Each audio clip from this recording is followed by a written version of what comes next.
Provide an overview of disaster preparedness in Kisumu County, including plans, policies, and resources, verifying whether at least 2% of the budget is allocated to County Emergency Fund as per the Public Finance Management Act, and explain the utilization of such funds for the years 2017-2018 up to 2023-2024. 2, assess the existence and effectiveness of an early warning system for floods and landslides in Kisumu County, stating whether flood mitigation measures such as drainage systems, flood barriers, and dike construction have been implemented in flood-prone areas, providing a breakdown of costs incurred.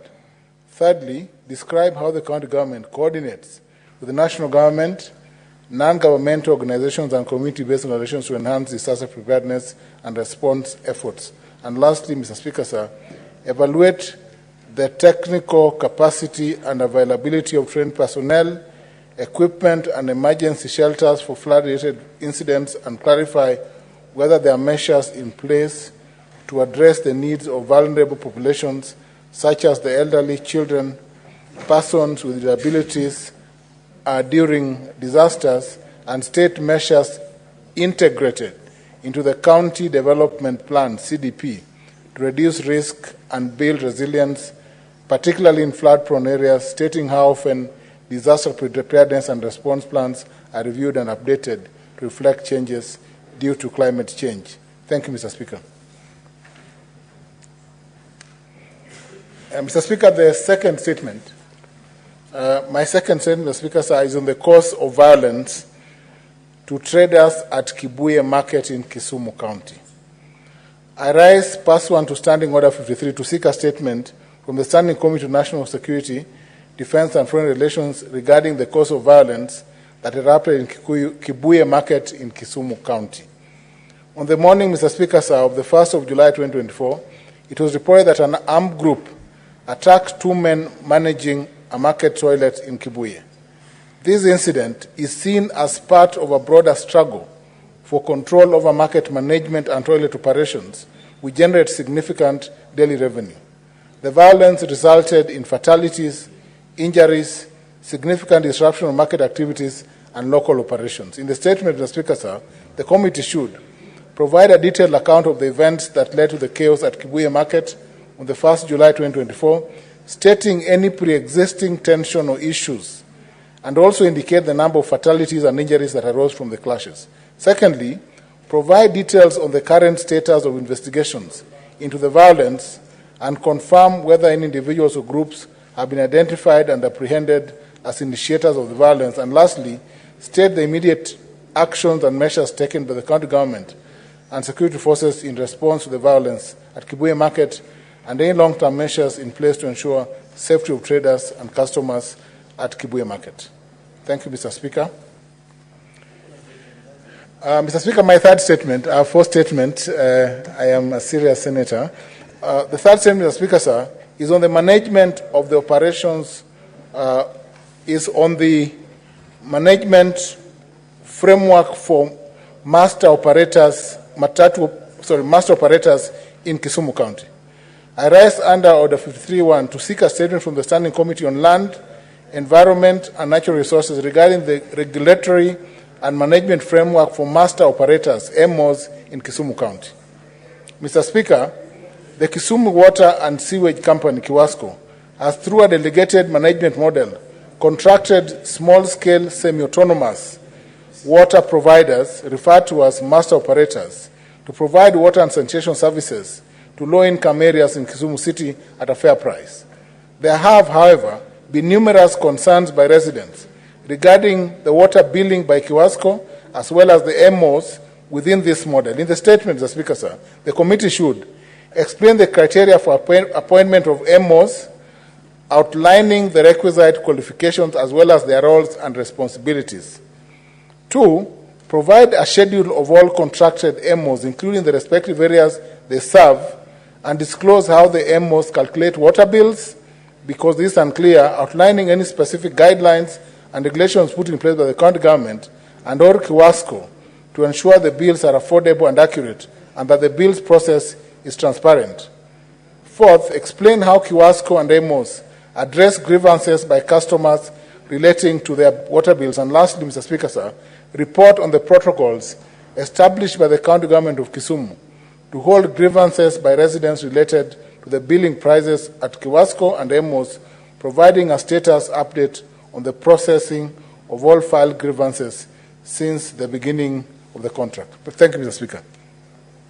Senator Lelegwe.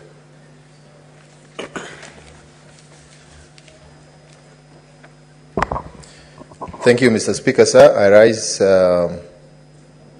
request for statement on anomalies in the payroll and delays in payment of salaries to the staff in the County Executive of Samburu County. Mr. Speaker, sir, I rise pursuant to Standing Order 53-1 to seek a statement from the Standing Committee on Finance and Budget regarding anomalies in the payroll for the staff, both contracted and those on permanent and pensionable terms serving in the County Executive of Samburu. In the statement, the committee should, 1, provide detailed information to ascertain how money is authorized by the control of budget from the County Revenue Fund amounting to approximately Kenya shillings 176,253,831 for purposes of June 2024 salaries were utilized by the County Executive, given that no staff in Samburu County Executive has been paid for the month of June 2024. 2, provide reasons for the non-payment of June 2024 salaries for the permanent and pensionable staff, despite the approval and release of salaries by the Control of Budget pursuant to Article 228(5) of the Constitution, mandating the Control of Budget to authorize all withdrawals from the County Revenue Fund. 3, explain how the County Executive plans to address the salary arrears in the current financial year 2024-2025, detailing the itemized expenditures that depleted the salary allocation for June 2024, thus resulting in this situation. 4, ascertain the status of salary and salary-related requisitions in respect of the fiscal year 2023-2024 for the County Executive, and whether the required format and procedures, including recommendations of the Control of Budget, are adhered to or not, and whether the Exchequer release in respect of salaries and salary-related items are utilized for the purposes for which they are requisitioned. 5, give the rationale behind the payment of lump sum statutory deductions in the June Exchequer releases for previous months, including statutory deductions for June 2024, despite the non-payment of actual salaries for the month of June 2024. 6, provide a detailed statement disclosing monthly statutory deductions and status of remittances for the fiscal year 2023-2024, and reasons for non-payment and reasons for non-compliance, if any. 7, state the steps, measures taken by the county government to mitigate against risks of legal suits and penalties arising from non-remittance of statutory deductions, including pension and employee obligations such as insurance covers, loan deductions, among others, withheld but not remitted on timely basis to the relevant institutions. 8, outline plans for addressing non-compliance on timely remittance of statutory deductions such as PAYE, NSSF, NHIF, housing levy, pension-related deductions, explaining how the County Executive intends to pay obtaining penalties arising from these delays. And lastly, provide detailed wage breakdown for the month of May 2024 in respect of all casual and contracted staff, that is the non-integrated payroll and personnel database, non-IPPD, amounting to Kenya shillings 25,756,746, stating respective beneficiary details, and also submit details amount paid per month to casuals and contracted staff in the fiscal year 2023-2024, as well as the budget estimates for the same in the current fiscal year 2024-2025. Thank you, Mr. Speaker. Senator Wakole.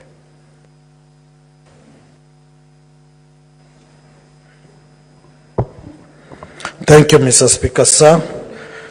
On the status of payment of monthly stipend to community health promoters in Bungoma County. Mr. Speaker, sir, I rise pursuant to Standing Order 53-1 to seek a statement from the Standing Committee on Health on the status of payment of monthly stipend to community health promoters in Bungoma County from January 2024 to date. In the statement, the committee should, 1, provide a list of all community health promoters in Bungoma County disclosing their contact information as well as their areas of deployment.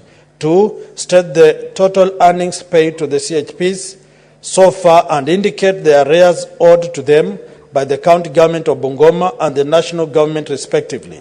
3, specify the pay points of CHPs along with details on whether there was public participation involving the county government and the promoters in the selection of these payment points. 4, clarify whether there is an existing contract between the county government and CHPs and inform if the stipend they are currently receiving is in accordance with the contract, with this contract. And 5, outline the measures implemented by both the county and national governments to address current delays and ensure timely payment in future. Thank you, Mr. Speaker, sir. Senator Maruma. That statement is dropped.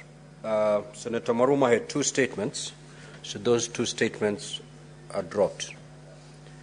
Statements pursuant to Standing Order 57-1, the Senate Majority Leader.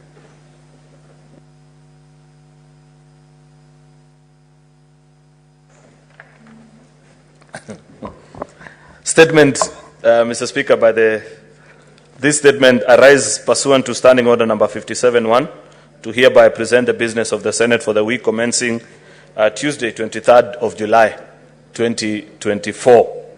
Mr. Speaker, sir, the status of legislative business before the Senate is as follows. We have 49 bills that are pending conclusion in the Senate, of which 42 are at the second reading stage, while 7 are at the committee of the whole. Mr. Speaker, it is important to remind colleagues that the reason why we have these 7 bills at the committee of the whole is that we have not been able to raise the requisite delegations to transact that business. Therefore, I want to request the whips, Mr. Speaker, to work and ensure that we have enough delegations next week to conclude on those businesses. There are 20 motions, Mr. Speaker, which are pending conclusions. We have 21 petitions that are due for reporting by the respective standing committees and 374 statements that are pending before the respective standing committees. 3, as indicated at order number 9 to 13 in today's order paper, we have pending business at the division stage. I request honorable senators to remain in the chamber for the voting process. Mr. Speaker, sir, the SBC will meet on Tuesday, 23rd of July, 2024 to consider the business for the week. The tentative business for Tuesday will include business not concluded from today's order paper, as well as the business indicated in the notice attached to the order paper. The tentative business for Wednesday, 24th of July, 2024, morning sitting will include business not concluded on Tuesday and the following. 1, which is the report of the Commonwealth Parliamentary Conference held in Accra, Ghana, report of the 147th IPU, report of Kenya delegation to extraordinary session of the Pan-African Parliament, report of the Kenyan delegation, various reports, Mr. Speaker. The business for Wednesday will include business not concluded in Tuesday and the following morning. These are the bills, Mr. Speaker, that I was referring to, that are the committee of the whole stage. The Tea Amendment Bill, the Gambling Control Bill, Maternal, Newborn and Child Health Bill, Meteorology Bill, the Nuts and Oils Crops Development Bill, Cancer Prevention and Control Amendment Bill, the National Construction Authority Amendment Bill. These bills are at the second stage, reading stage. The Wildlife Conservation and Management, Local Content Bill, the Cooperative Societies Amendment Bill, the Early Childhood Education Amendment Bill, the Fire and Rescue Services Professional Bill. There are motions as well that need consideration. Number one is the report of the Select Committee on the County Public Accounts on its consideration of the report of the Auditor General on the financial statements of Tharaka Nithi, Homa Bay, Kakamega, Kirinyaga, Makueni, Meru, Bomet, Murang'a, Nandi, Nyamira, Nyeri, Siaya, Vihiga, Wajir, and Samburu County executives for the financial year 2019-2020. Mr. Speaker, it is important for colleagues to note that these are important reports from the County Public Accounts Committee on the various operations of our county governments that have been considered by PAC, and therefore we need to debate and conclude. You can see that some of these reports date to as far back as 2019-2020, and therefore we need to conclude on those matters, Mr. Speaker. There's also the report of the Select Committee on the County Public Investments and Water and Special Funds on its consideration of the audit reports for the various water service companies for the financial year 2018, 19, 19, 20, and 2021, which is addressing the challenges of power, purchase agreements, renewals, and electricity supply in Kenya.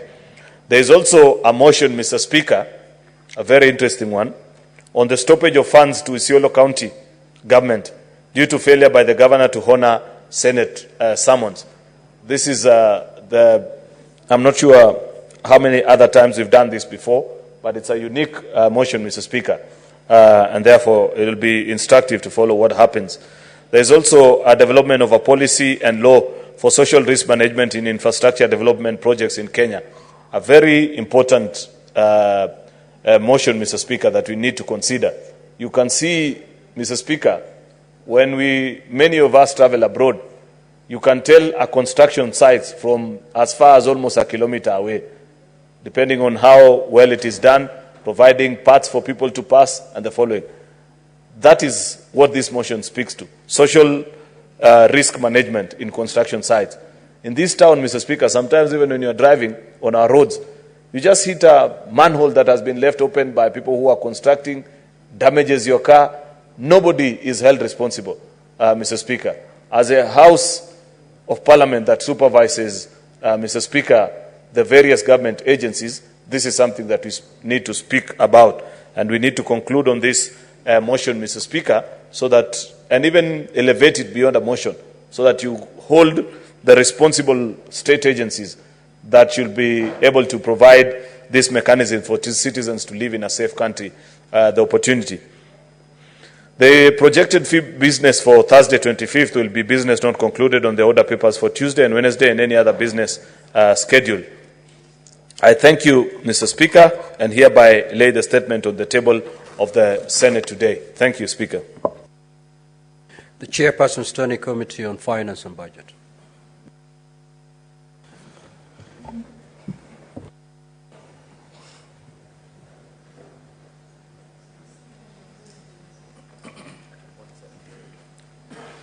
Thank you, Mr. Speaker. Mr. Speaker, sir, I rise pursuant to Standing Order 56(1)A of the Standing Orders of the Senate to make statement concerning the consideration of the Committee of the Reservation of the President on the County Allocation of Revenue Bill, Senate Bill number 25 of 2024. Mr. Speaker, sir, as you may be aware, the County Allocation of Revenue Bill, Senate Bill number 25 of 2024, was introduced in Parliament pursuant to Article 218(1)B of the Constitution, which requires that at least 2 months before the end of the financial year, there shall be introduced in Parliament a County Allocation of Revenue Bill, which shall divide among the counties the revenue allocated to the county level of government on the basis determined in accordance with the resolution in force under Article 217. In this respect, the County Allocation of Revenue Bill, Senate Bill number 25 of 2024, was passed by the Senate and the National Assembly on the 11th of June 2024 and 25th of June 2024 respectively. The bill was transmitted to the President on the 28th of June 2024. Mr. Speaker, sir, the bill as passed by Parliament and transmitted for assent divided among the 47 counties a total equitable share of 400,116,788,147. The bill was passed upon the enactment of Division of Revenue Act number 5 of 2024, which divided nationally raised revenue between the national government and the county governments as follows: 2,540,153,902,710 for national government and 400,116,788,147 for the county government.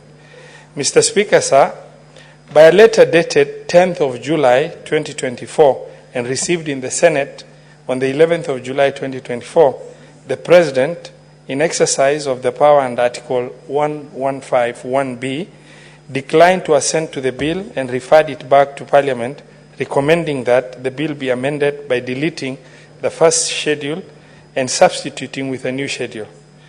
The new schedule, as proposed in the memorandum by the President, contained the allocation to the 47 counties a total of equitable share of 380 billion. The President therefore recommended that the county allocation of revenue bill be amended to reflect a different sum of equitable share to counties from that is contained in the Division of Revenue Act number 5 of 2024. Mr. Speaker, sir, during the consideration of the memorandum, the committee noted that the President indicated that the recommendations were informed by the failure to enact the Finance Bill of 2024, which necessitated the reorganization and rationalization of the government fiscal arrangement for the financial year 2024-2025, including the county allocation of revenue bill, to accommodate and the anticipated revenue reduction that would have been collected by the finance bill had it been enacted. Mr. Speaker, sir, the budget process in this country is premised upon the two crucial instruments under Article 218 of the Constitution. This process begins with the vertical allocation of nationally raised revenue between the two levels of government. This step is facilitated by the passage of Division of Revenue Bill, which is described by Article 218(1)(a) of the Constitution as a bill which divides revenue raised by the national government among the national and county levels of government. The second and consequential step in this process is the horizontal allocation of revenue among the 47 counties. This is facilitated by the introduction and enactment of County Allocation of Revenue Bill, which under Article 218(1)(b) of the Constitution divides among the counties the revenues allocated to the county level of government on the basis determined in accordance with the resolutions enforced under Article 217, the revenue sharing formula as approved by this House. Mr. Speaker, sir, the Division of Revenue Act and County Allocation of Revenue Bill are therefore inextricably linked. The latter precedes the former. The County Allocation of Revenue Bill gives further effect to the county allocation of, further effect to the provisions of Division of Revenue Act, in which the determination of the sum to be allocated to counties is determined. Therefore, any recommendation to amend, otherwise vary, the first schedule of the County Allocation of Revenue Bill must be preceded by an amendment to the Division of Revenue Act, and if so much amendment has been made to the Act, then the question of amending County Allocation of Revenue Bill is moot. Mr. Speaker, therefore, any recommendation to amend or otherwise vary the first schedule of the County Allocation of Revenue Bill must be preceded by an amendment to Division of Revenue Act, and if no such amendment has been made to the Act, then the question of amending County Allocation of Revenue Bill is moot. These two bills are not mutually exclusive, but one forms the basis of the other. Mr. Speaker, sir, at the time of the receipt of the memorandum containing the reservations of the President on County Allocation of Revenue Bill 2024, the Division of Revenue Act number 5, 2024 was already in force and remains in force. DORA 2024 provides for the county government share of nationally raised revenue of 400 billion, 1, the first schedule of County Allocation of Revenue Bill 2024 as passed by Parliament and forwarded to the President for assent provides for each county government share of the Kenya shillings 400.1 billion arrived at by applying the third basis of revenue sharing to the county equitable shares contained in Division of Revenue Act 2024. Mr. Speaker, sir, the committee observed that the constitutionally compliant procedure in regards to this matter would be the reconsideration of division of nationally raised revenue between the two levels of government for financial year 2024-2025 by Parliament. Mr. Speaker, sir, I wish to confirm that on Wednesday, 17th of July 2024, the National Treasury submitted the draft Division of Revenue Amendment Bill. The submission of this draft bill triggers the correct procedure for the reconsideration of the equitable share due to both levels of government. The committee reiterates that the processing of the reservation of the President on County Additional Allocation of Revenue Bill 2024 can only be done after the decision by Parliament on the proposed amendment to the Division of Revenue Act number 5, 2024. Thus, an alteration to the approved County Allocation of Revenue Bill, Senate Bill number 25 of 2024, can only be undertaken upon enactment of the Division of Revenue Amendment Bill 2024. I thank you, Mr. Speaker. Next order.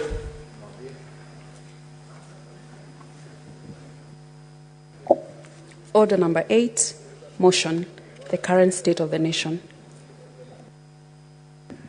The Majority Leader.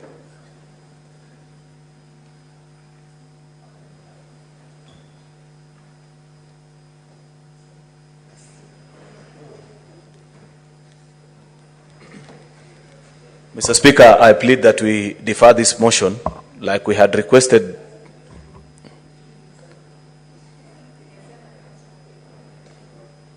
Yeah, that's part of the reason we defer.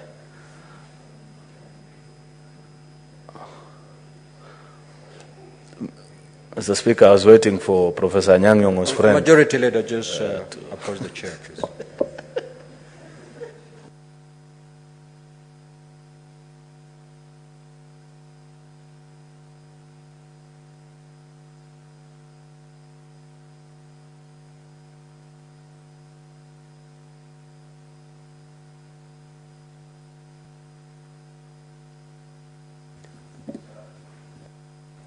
Mr. Speaker, you understand the unique nature in which we have dealt with this motion, that there are few members who haven't spoken to it, and we have been granting them an opportunity as leaders, as leadership still consults on the final recommendations.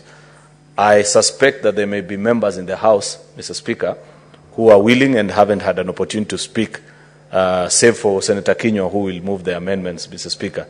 If there are any such members, Mr. Speaker, then I want to humbly request that you allow them to make the contribution. Then we still suspend the motion until we conclude now as a leadership and move the final recommendations. Mr. Speaker, that's my request to you. Senator Tom Ojienda.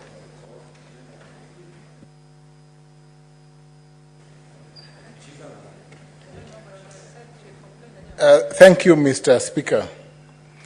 Mr. Speaker, I take this opportunity to contribute to the motion on the state of the nation, and coming after the contributions by the Leader of Majority and the Leader of Minority and several senators from this side of the House, Mr. Speaker, sir, I wish to reiterate that this is a time when His Excellency President Ruto, the President of the Republic of Kenya, must stand up and be counted to make Kenya what it is and to do those things, Mr. Speaker, sir, that will define this nation as a nation that belongs to all the people of this country. To define this nation, Mr. Speaker, sir, as a nation that is not just made up of two communities, that must, Mr. Speaker, sir, reflect the face of every community in this country.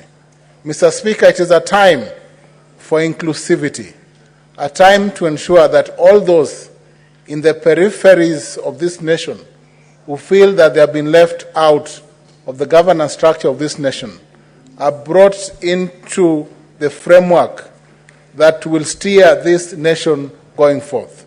Mr. Speaker, a time that those groups, either the Gen Zs or other groups, however they define themselves, Mr. Speaker, sir, must be brought into governance. And, Mr. Speaker, sir, we are here to support His Excellency the President. Mr. Speaker, I have a history and I've been on record as being one of those members of Parliament who have supported and stood with government. And that, Mr. Speaker, is what I intend to continue to do. But, Mr. Speaker, with a tinker, Mr. Speaker, sir. I'm happy, Mr. Speaker, sir, that the leader of my party, the Right Honorable Raila Amolo Odinga, has seen the need, Mr. Speaker, sir, to work with government with a view, Mr. Speaker, sir, to stabilizing this government. Because this government, Mr. Speaker, sir, serves every citizen of this country. And when my good friend, the Senator from Migori, Eddie Mwok, spoke to me 3 days ago on the possibility of my party, the ODM, moving in the direction of government, I told him that that is the right thing to do. I told him that's the right thing. I know he will. He knows that that is the right thing, and that I believe, Mr. Speaker, sir, that my party. Order, Senator Ojenda. Yes, Mr. Speaker. Senator Eddie, there is just have a seat. Senator Ojenda, just have a seat. Before this motion was processed, the leadership sat and agreed to basic house rules.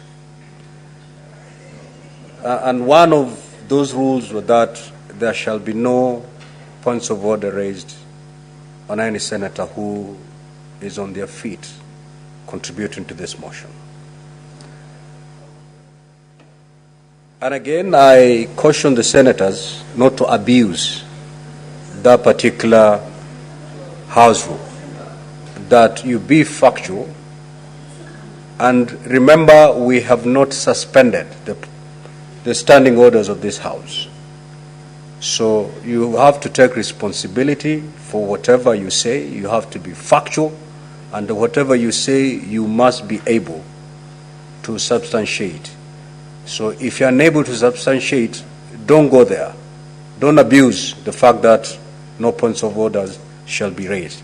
So, Senator Tom Ojenda, if indeed what you're saying is factual, you may proceed. If it's not, just withdraw it and proceed to make your comments. Mr. Speaker, I will proceed, and because Senator Eddie will have a chance to speak, I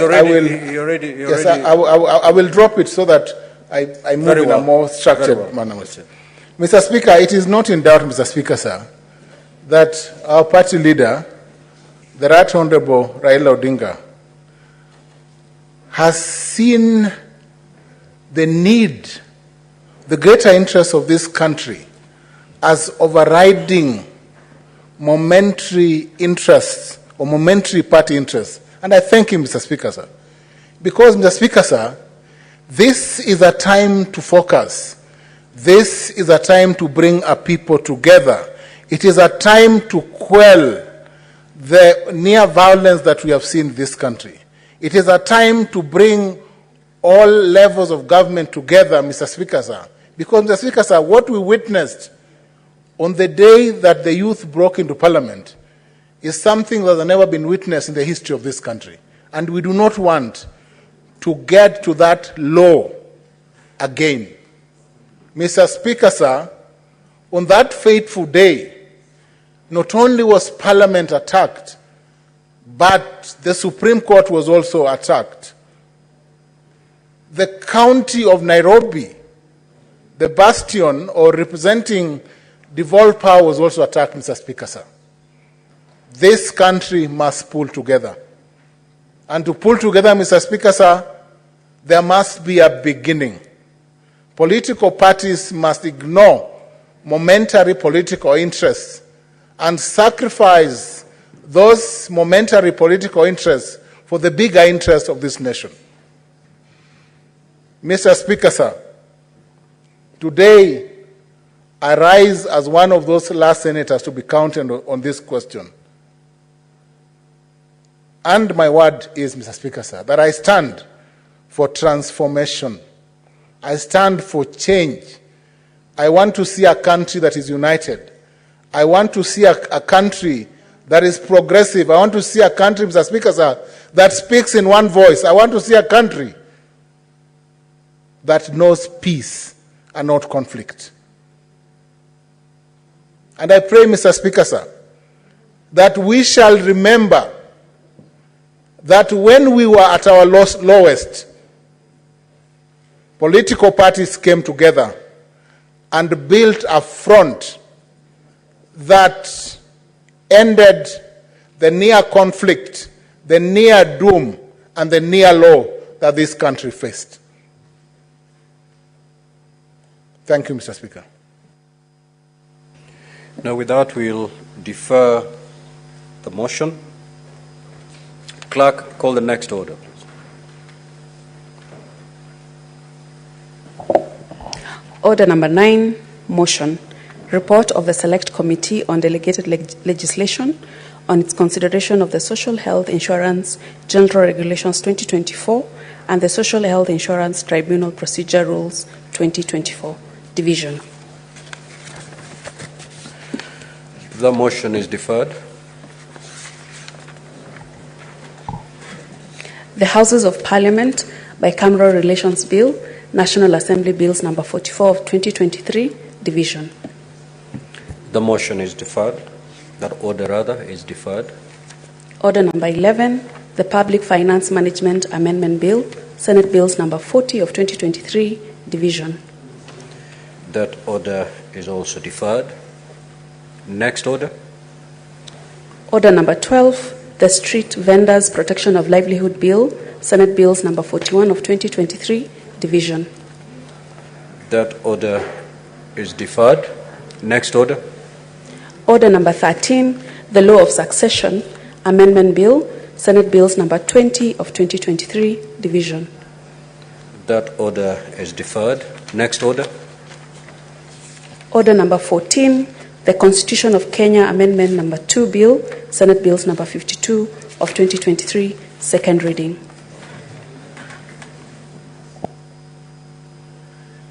Now, honorable senators, this motion is up for debate. I'm not having any name on my dashboard.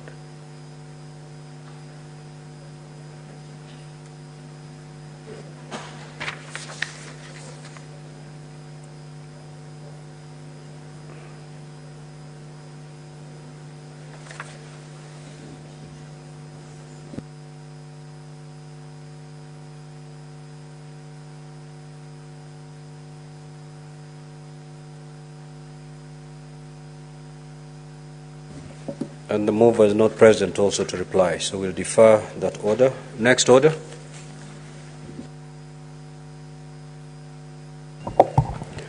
Order number 15, the Narcotic Drugs and Psychotropic Substances Control Amendment Bill, Senate Bills number 1 of 2024, second reading. Senator Kathuri Murungi. That order is deferred. Next order. Order number 16, the Land Amendment Bill, National Assembly Bills number 40 of 2022, second reading. The Senate Majority Leader.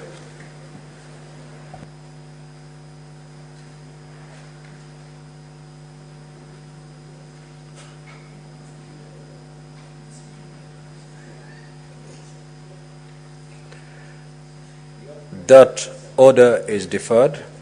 Next order. Order number 17, the County Oversight and Accountability Bill, Senate Bills number 3 of 2024, second reading. Senator Ledama Olekina. That order is deferred. Next order. Order number 18, the County Civic Education Bill, Senate Bills number 4 of 2024, second reading. Senator S.C. Okenyuri.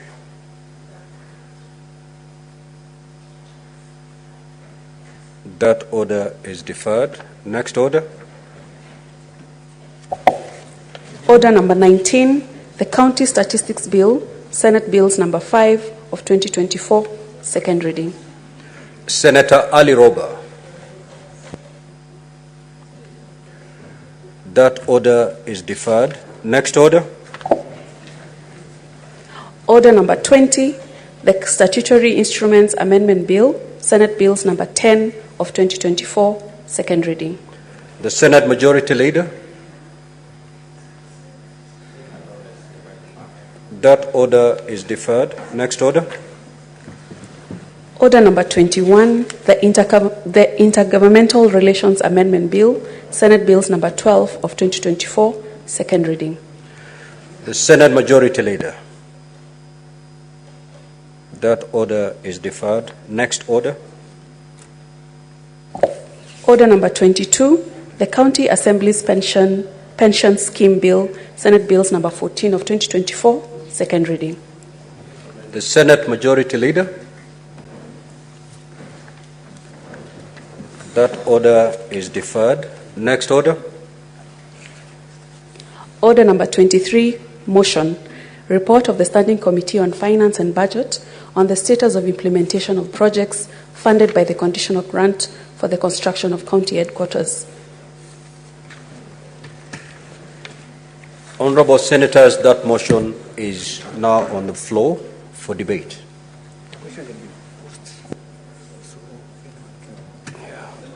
Where's the mover?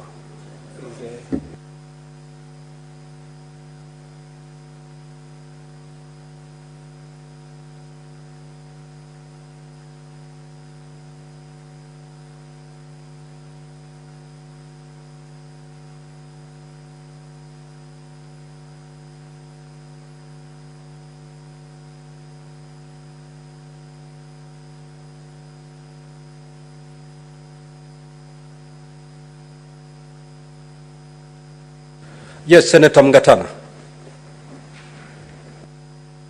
Mr. Speaker, I don't know whether the motion was moved. It was. Okay, then. And seconded. Thank you, Mr. Speaker. Mr. Speaker, I want to, first of all, congratulate the Honorable Senator Ali Roba, who moved this motion. And Mr. Speaker, if the House will remember, the report carries with it the facts that there were 5 county headquarters that had not been constructed. And in 2015, Mr. Speaker, the Senate established an ad hoc committee that made a decision to assist these county headquarters to be constructed. And Mr. Speaker, it was a conditional grant. One of those counties was Tana River County. That, Mr. Speaker, every financial year, some amount of money, 117 million, was to be given to these 5 counties, and then this would form 70% of the construction cost of the counties, and the counties were meant to give the 30% contribution so that, Mr. Speaker, these counties would have their own headquarters.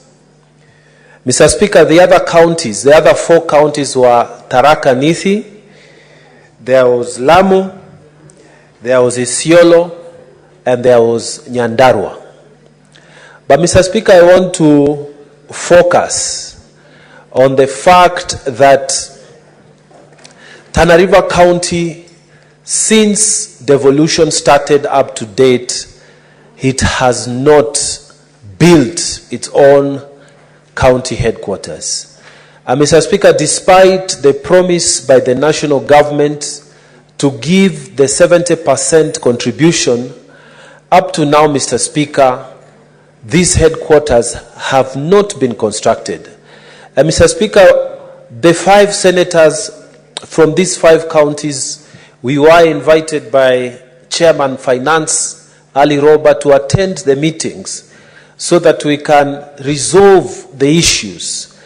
And Mr. Speaker, at the end of these meetings, there were commitments that were made by the national government, and the governors of the county government agreed that they would finish their part.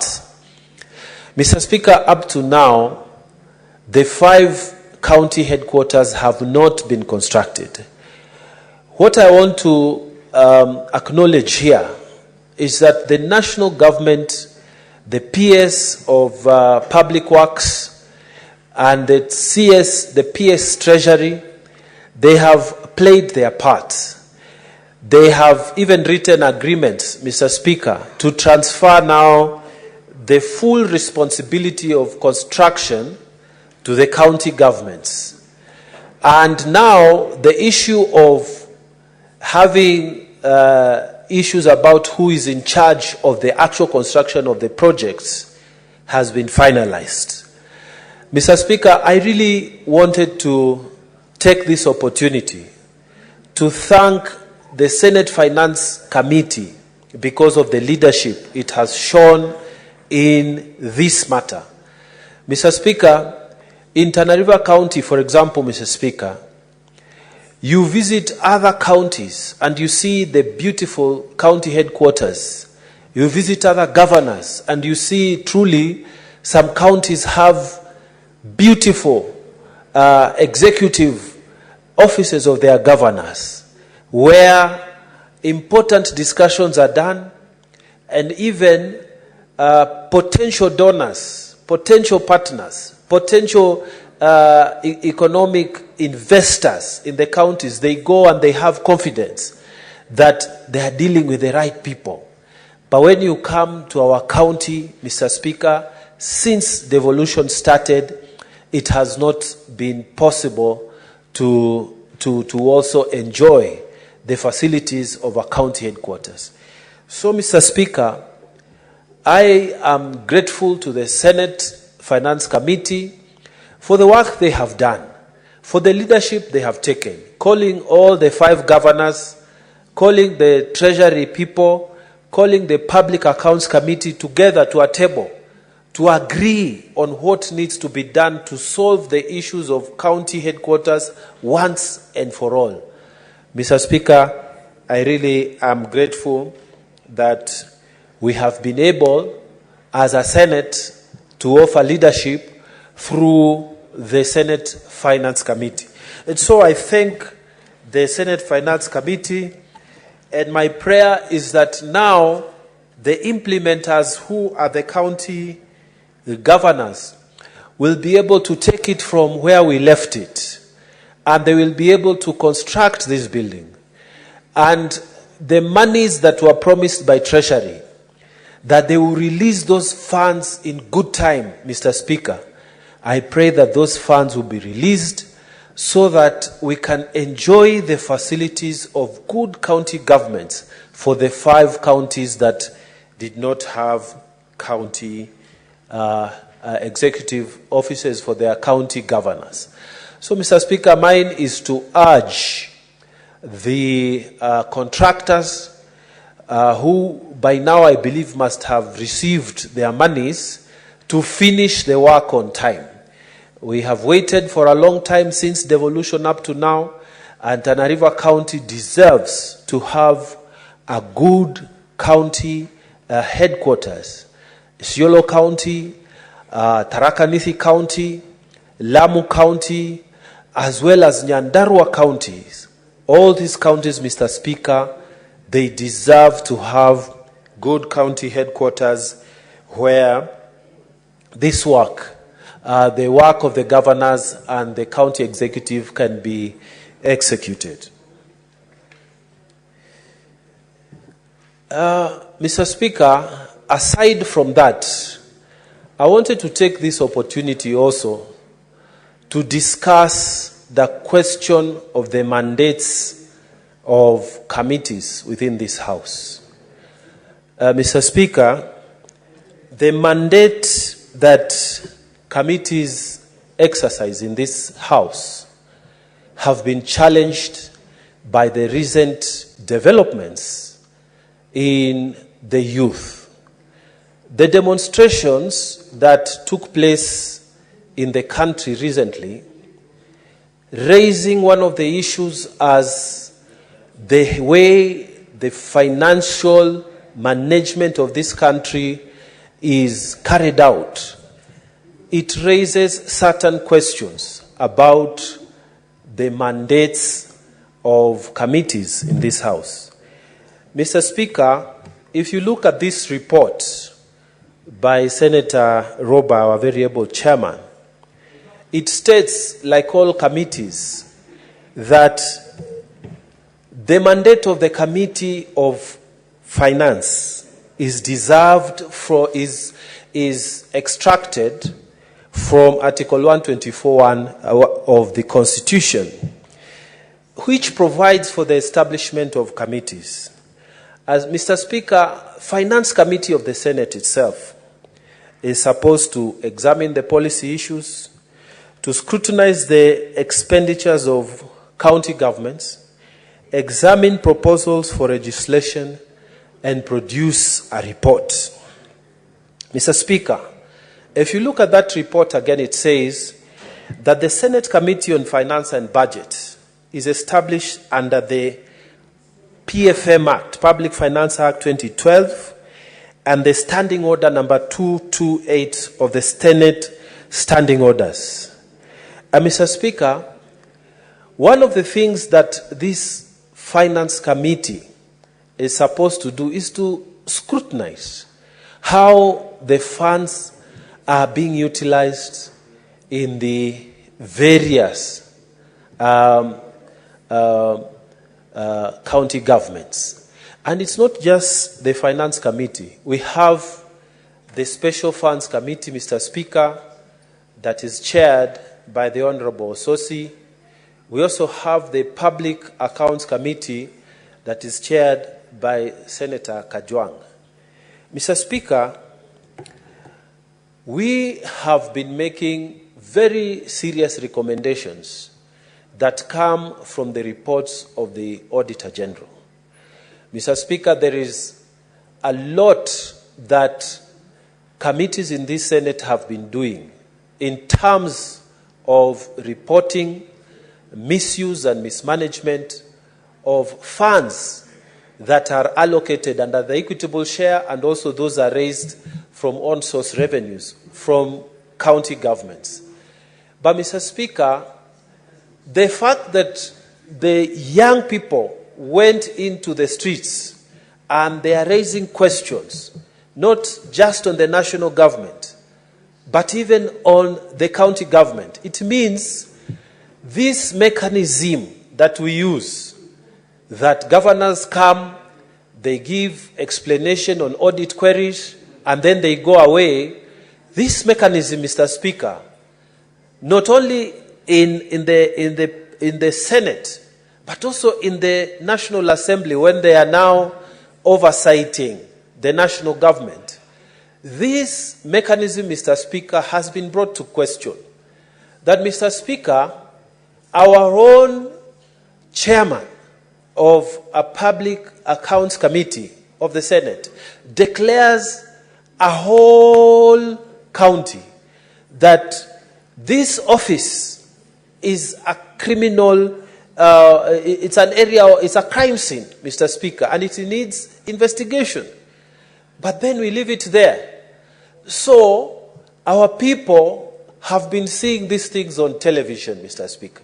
They have seen governors not being able to explain themselves. And yet the mechanism that we have, Mr. Speaker, does not force governors to go to take plea for misdeeds within their counties. Mr. Speaker, when you visit the Public Accounts Committee, you would see even within the Public Accounts Committee, there are members from the Auditor General's office, there is a representation from the ESCC. Mr. Speaker, no action is taken.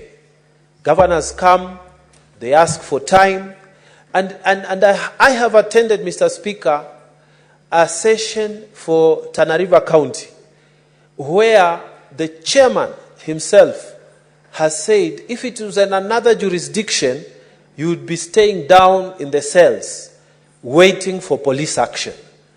But, Mr. Speaker, in our jurisdiction, in our system of oversight, the governors come, they explain themselves, they are given more time, they come again, they explain themselves, they are given more time.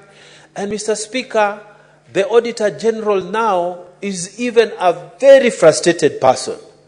Mr. Speaker, the question our young people are asking, the monies which are being given to the county governments, the mismanagement of these funds, what are the consequences, Mr. Speaker? This, Mr. Speaker, is a question that we need to look at as Senate. This mandate of Article 124(1) of the Constitution that is clearly not being effective, because if these managers of our resources in the counties are coming and going and coming and going and no consequence is visited upon them, it means, Mr. Speaker, the committee system in Kenya is not working.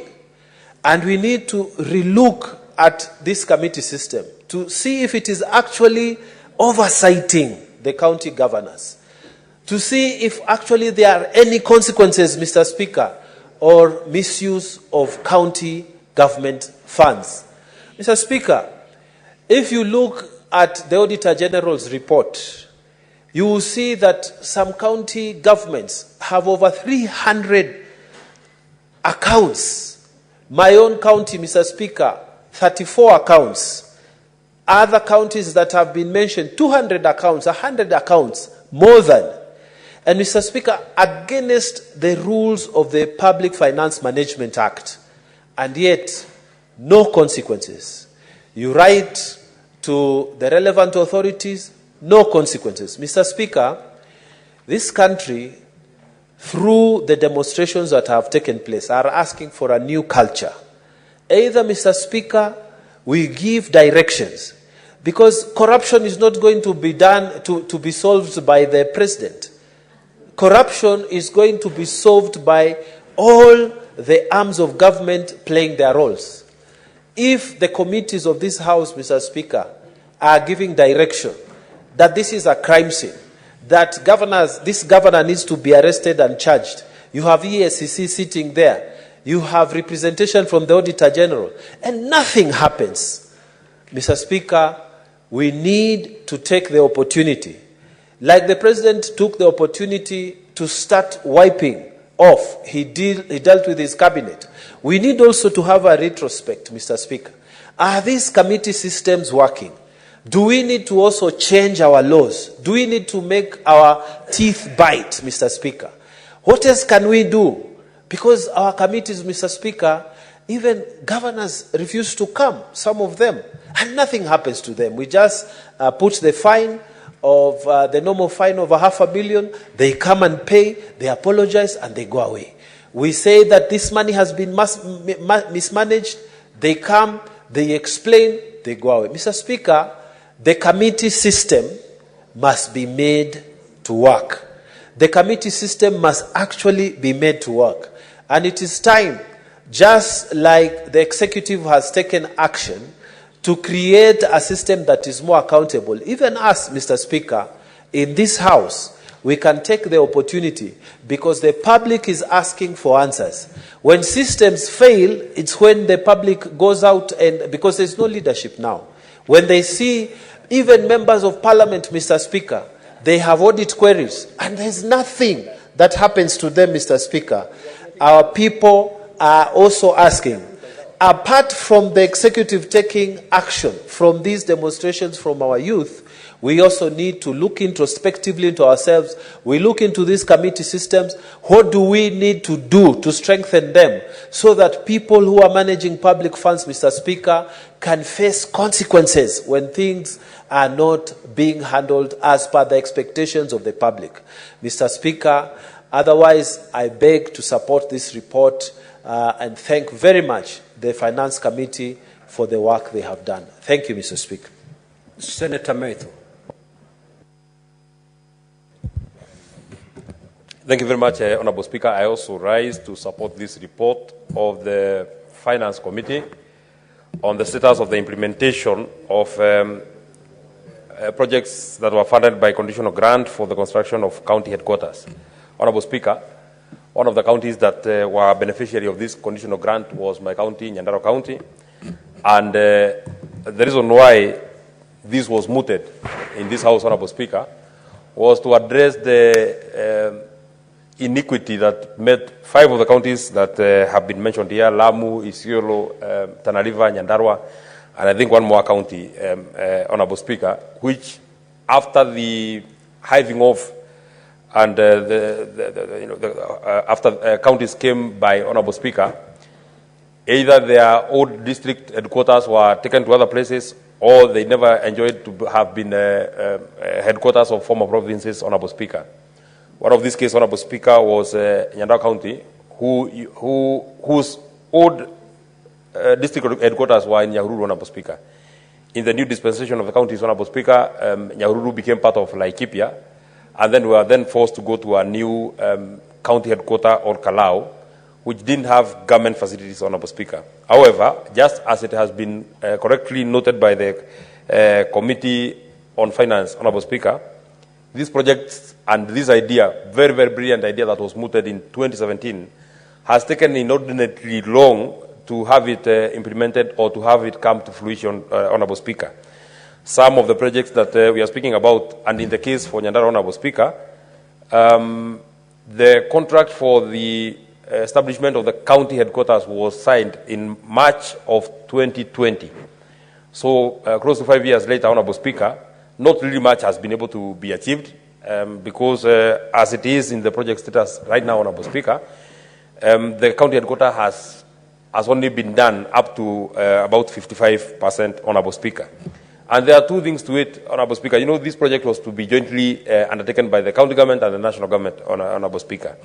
And since we were invited by the committee twice, my own governor, myself, and the other governors from the other counties and the other senators from the other counties, Honourable Speaker, Tharaka-Nithi, Lamu, Isiolo, and Tana River, there are 2 things that came out very clearly, and I think it is in the recommendation of the committee. And I think it is fair that I also report, to the best of my knowledge, especially for the case of Nyandarua, in terms of the overall responsibilities of project management, including supervision, monitoring, and payment of contractors, Honourable Speaker, that is a secondary matter. But there was a request by the Council of Governors when they appeared before the committee. There was a request by the governors when they appeared before the committee, the governor for the Tharaka-Nithi and the other 5 governors, Honourable Speaker, that they requested that now this project is now transferred to the counties, Honourable Speaker, for 2 things. One, Honourable Speaker, most of these projects had variations that were over 25% that is acceptable in law, Honourable Speaker. The initial cost of the county headquarters for Nyandarua was supposed to be 412 or 427 millions, Honourable Speaker. But after the first certificates were raised, the contractor had raised certificates of about 322 million. Then the new contract was entered into was for about 450 million, Honourable Speaker. So the contract sum went to up to almost twice the amount that was initially supposed to do with this county headquarters, Honourable Speaker. And it is at this point then, Honourable Speaker, we must also speak about standardization, because even though the cost of construction in different places is different, Honourable Speaker, it sometimes becomes very alarming of the reason why a county headquarters in or a governor's resident in Mandera, Honourable Speaker, should cost 252 million, and a governor's resident in Kericho is costing 60 million. I mean, a governor is a governor, Honorable Speaker. The kind of facility that the governor for Kilifi, the governor for Mombasa, the governor for Nairobi requires is the same kind of facility that the governor for Isiolo also requires to run, Honorable Speaker. There was a request and there is a recommendation that I did support, Honorable Speaker, that the intergovernmental arrangements framework for the implementation of the project should be revised to ensure that to ensure expeditious completion of the projects, Honorable Speaker. If this idea first came to the Senate in 2017, Honorable Speaker, we are now 7 years into the implementation of the project. If the projects have only been done 55%, the people are not getting as much utility as they should from getting a county headquarters, Honorable Speaker. I would want to conceptualize it this way, Honorable Speaker, that in the case for Nyandarua, the county assembly of Nyandarua was conceived after the county headquarters. The county assembly is now complete, has been in use for the last about 3 years. The county assembly office block was conceptualized after the county assembly, after the county government headquarters, Honorable Speaker. The county assembly office block, which is also a very big building in Olokala, Honorable Speaker, is complete, but the county government headquarters are still not complete. The land registry in Olokala, Honorable Speaker, was mooted way after the county headquarters. It was launched way after the county headquarters, Honorable Speaker. But as it is now, the land registry in Olokala is complete, but the county government headquarters are not complete, Honorable Speaker. The judiciary in Olokala, Honorable Speaker, I'm happy to inform you that now in Olokala we have a magistrate and we have a high court in Olokala, Honorable Speaker. The building for that particular judiciary building, Honorable Speaker, started way after the county headquarters. But the judiciary is complete, it is in use, but the county headquarters is yet to be in use, Honorable Speaker. So this completion of this county headquarters must be expeditious. And now that this project has been handed over to the county government, especially in the case of Nyandarua, because I saw the governor with the PS for Treasury and the team from the Treasury, Honorable Speaker, midwifing the handover from the national government to the county government. I now want to wish that now this matter becomes now a matter of the past. If the money that remains, because out of the money that we are supposed to get from the national government in the 2022-2023 budget, only about 800 million had been released out of the money that the national government had committed of 1.8 billion, Honorable Speaker. I am not so certain how much was able to be absorbed in the 2023-2024 budget, Honorable Speaker. But if there are monies that are remaining in the national government, I think it is high time that we now ensure we send this money. And in this regard, Honorable Speaker, it is for this reason why I feel that even as we deal with the matters that we speak about, cutting our budgets, dealing with matters on austerity, if there are monies that we as a House must really try and protect, are the monies that are supposed to go to devolution, Honorable Speaker. Because even though the finance bill did not see the light of the day, Honorable Speaker, it does not mean that we cannot be able to collect as much as we collected last year. The minimum that we can get is what we got last year. We cannot go lower to what we got last year, Honorable Speaker, in terms of the monies that we are sending to the counties. If anything, Honorable Speaker, even revenues have expanded.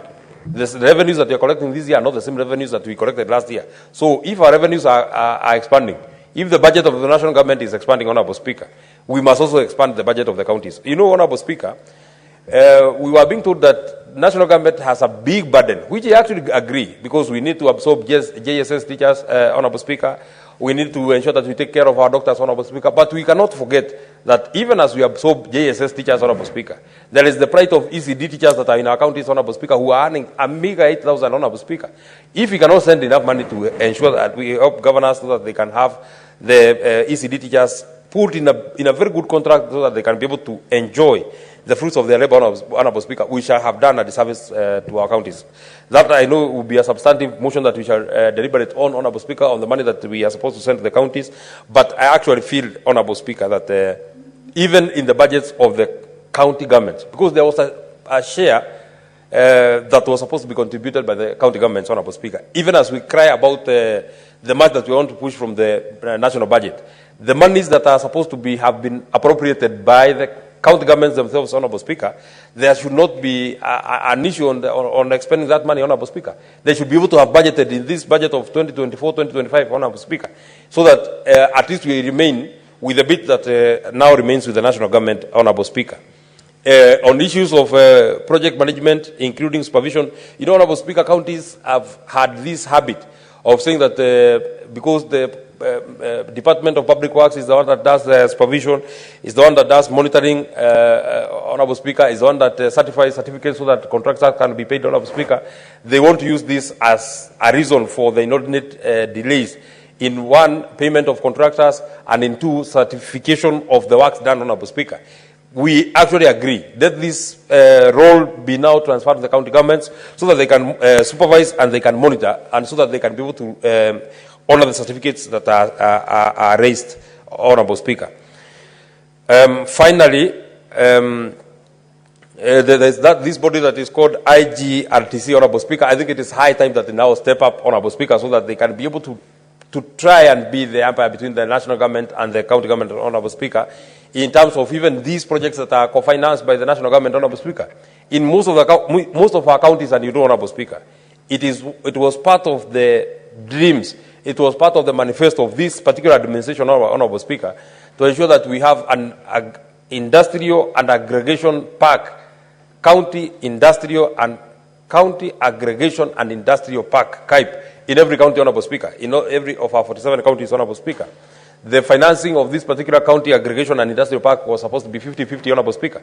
The national government was supposed to give 250, the county governments were supposed to give 250, Honorable Speaker. In most of the counties, you ask the senators here, even those ones that these projects have been launched, Honorable Speaker, you find that counties either do not have the money, have not put the money, or the national government have not put the money, Honorable Speaker. You know, there's a second program from the national government that has been very successful on the community health promoters, and you know we dealt with this bill when we were in Turkana, Honorable Speaker. But you find in almost all our counties, as the senators were here who confirm, Honorable Speaker, that the only stipends that the county health promoters have been able to receive are the monies that come from the national government, because the county governments have not been able to put enough money, or they have not been able to match what has been brought by the national government. The county governments have not matched, Honorable Speaker. So I think it is high time that IGRTC, Honorable Speaker, and even the Council of Governors and all these bodies that are between the national government and the county governments, including this Senate, Honorable Speaker, we try and pronounce ourselves, because if the money is there in the national government for the community health promoters, why can't we then follow up to ensure that this money that is coming from the national government, there is the matching money that is in the county governments, Honorable Speaker. I do not intend to say more than that, Honorable Speaker, but I actually feel if we are not able to complete these county headquarters in this financial year of 2024-2025, we shall have done a disservice to our people. Our people will not have gotten the utility that we want to get, Honorable Speaker. It is not fair that even in some of the counties that county governors continue hiring offices that they can operate from, Honorable Speaker. I know in the case of Nyandarua, I know there are still offices that are hired from private, Honorable Speaker. We must be able to finish these county headquarters, Honorable Speaker, so that the governors can get places to work from, and so that even our counties can be able to move forward. I support, Honorable Speaker. Senator Mofire. Thank you, Honorable Speaker. I'm one of the counties that are affected by this motion, and I want to sincerely thank Chair Finance, my brother Senator Roba, for having brought this very important motion before this House. Honorable Speaker, the Tharaka-Nithi County has for very many years suffered some historical injustices. Tharaka-Nithi, Honorable Speaker, was hived from the defunct Meru County Council. And all through, for the last 60 years down the line, we have been putting structures in Meru County. We built county council headquarters. We put in place all the structures in place in Meru County. Unfortunately, Honorable Speaker, in 1992, Tharaka-Nithi was hived from Meru County, and we became a district. Then, after the new constitution, Tharaka-Nithi, among many other counties, Mwingi, and so many other counties for that matter, attained the status of being a county for that matter. Honorable Speaker, When we became a county, people through public participation sat down and agreed that for effective representation, for effective devolution, we should have a place called Kadwana as county headquarters. Kadwana was a market, and is still a market. Because, Honorable Speaker, Kadwana serves, and to very many, it is the headquarters of the Tharaka County, where people will be served equally without necessarily having to travel from far distance, so that we could realize the essence of devolution. Honorable Speaker, it is important for this House to note that for the last 12 years since the inception of devolution, Kadwana has remained a ghost county headquarters with no meaningful structures in place. We have a county assembly which is in makeshifts, the Mbati structures. I remember last time, Honorable Speaker, I took devolution committee to Kadwana, and I was terribly ashamed. So, Honorable Speaker, I have captured quite a number of debaters argue about the conditional grant that was given to county headquarters. But of course, Honorable Speaker, this man has faced a lot of challenges. Because, Honorable Speaker, I don't know why, for what reasons, that man has to go through the public works, creating a lot of bureaucratic processes and a lot of hiccups here and there.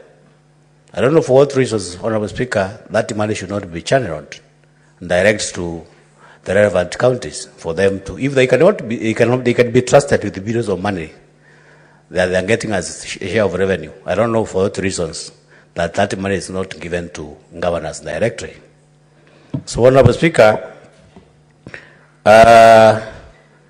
it is important, Honorable Speaker, that we as a House must expedite this process so that those counties, especially Nyandarua, Aramu, Tharaka Nithi, and Isiolo, Tana River, from where my brother originated from, people can realize the essence and the importance of devolution. It is very unfortunate, Honorable Speaker, up to today, Tharaka Nithi County, the entire county administration is stationed at Chuka, disadvantaging quite a number of other constituents, especially those from Tharaka and some parts of Mara and Ngambangombe. And it is something, Honorable Speaker, has really brought a lot of issues, especially political temperatures. But, Honorable Speaker, I'm happy to report that up to now, the Tharaka Nithi County headquarters is almost 82% complete, but it cannot be occupied because it's just a shell. There is nothing that people can see. So, Honorable Speaker, I'm happy with the Chair of Finance because this motion is going to capture a lot of sentiments, a lot of feelings for the people. And I'm happy, Honorable Speaker, that as Honorable Metho has just mentioned, it is important that we expedite this matter and finalize this process in this year, 2024-25 financial year, so that we can have the importance of devolution in place and people can enjoy the services that they require in their respective counties. Because, Honorable Speaker, it is shameful. 12 years down the line, we do not have structures in place in terms of county headquarters in those relevant counties. And that is the essence, Honorable Speaker. It is one way of saying that people, especially the entities that are concerned, do not have any value for devolution. Because the essence of county headquarters, Honorable Speaker, is for people to get services. So, Honorable Speaker, in this respect, I hope through this committee, through this House, we are going to expedite the process so that by 2024-25 financial year, we are going to have these counties put in place and the structures complete so that people can enjoy the essence of devolution. Honorable Speaker, I thank you and I support. Senator Bone. Thank you, Mr. Speaker. Mr. Speaker, sir, time truly moves.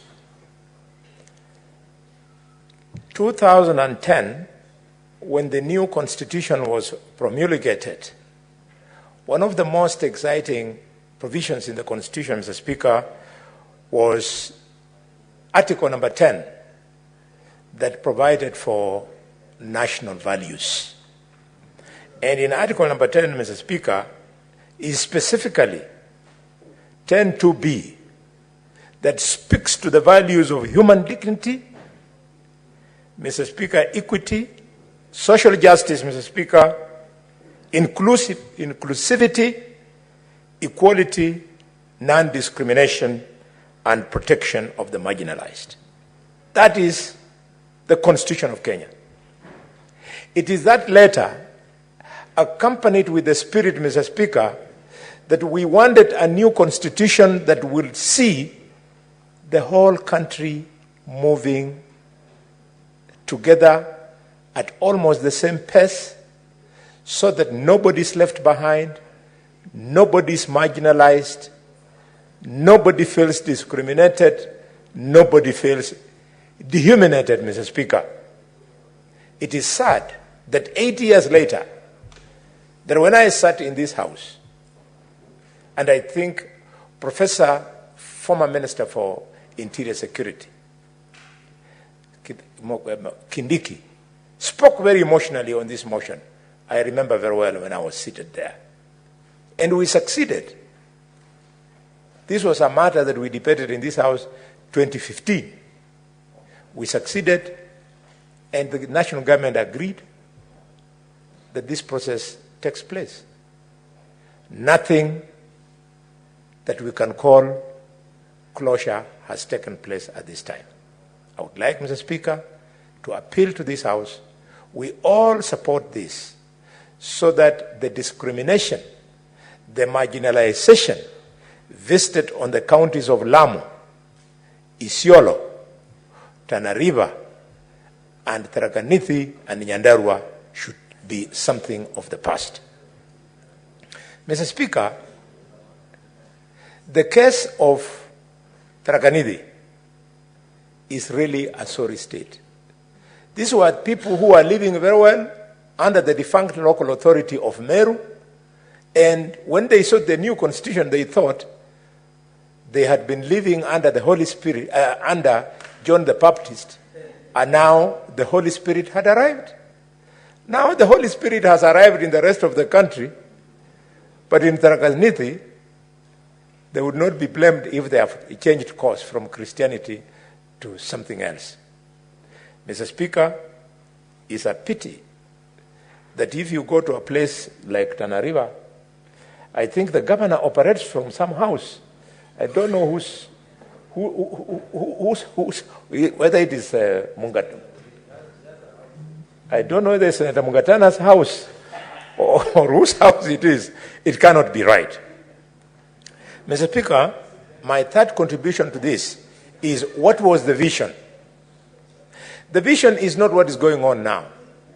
If you go to a place like Mandera, where the chairman of this committee was governor for 10 years, because he was proactive and visionary, he's built a very good county headquarters. Mr. Speaker, if you go to other counties, like Kakamega, they have built something that looks like a county headquarters, not a county headquarters. The original spirit was, Mr. Speaker, that we standardize what a model county headquarters would be, a model county assembly would be, a model of governor's residence would be, and so on and so forth. But now, because we didn't do that, we've opened the floodgates for some unscrupulous governors to sink millions of shillings, in fact hundreds of millions of shillings, into structures that were not too clear whether they would have met the original specification of what we wanted for county headquarters. I remember, Mr. Speaker, at the time we were in this house, after we promulgated the new constitution, architectural designs of the county headquarters for the executive were tabled on this floor, for the speakers of county assembly, and so on. We've lost it there, and because we can't keep on bemoaning, let's go ahead and allow these counties to conclude their projects.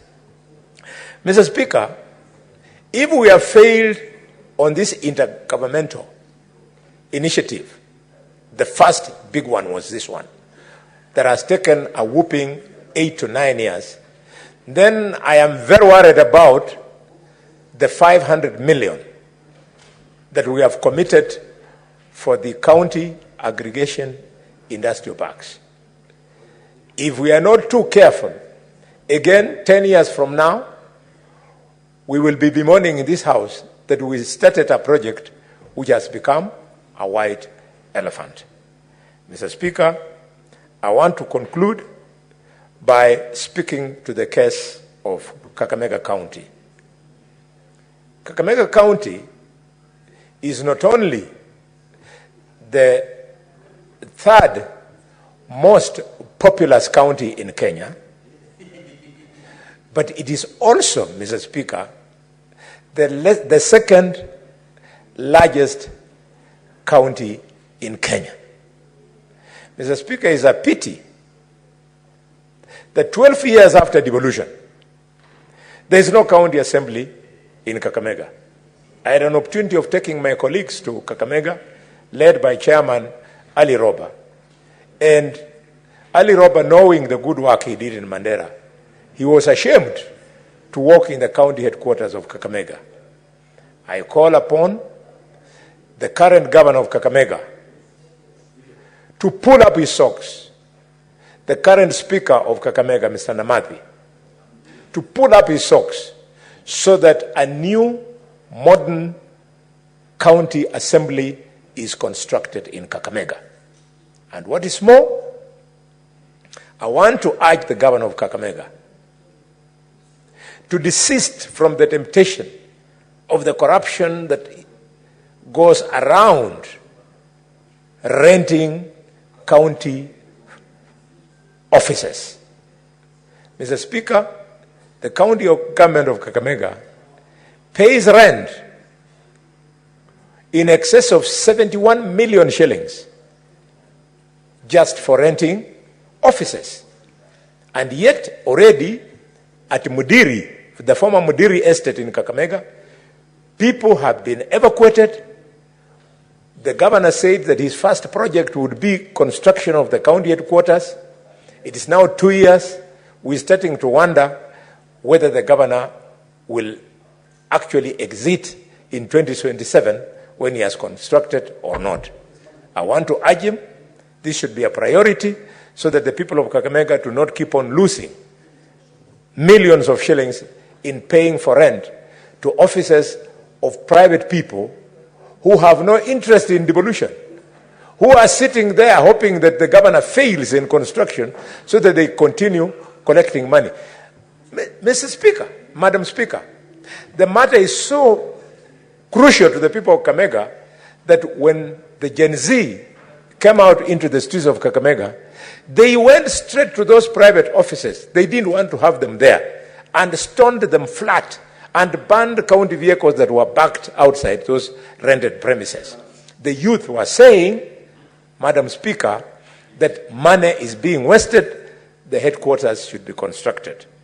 With those many remarks, Madam Speaker, I want to end my contribution by paying my condolences to the family of Caroline Shiramba, who was shot during the Gen Z demonstrations in Kakamega.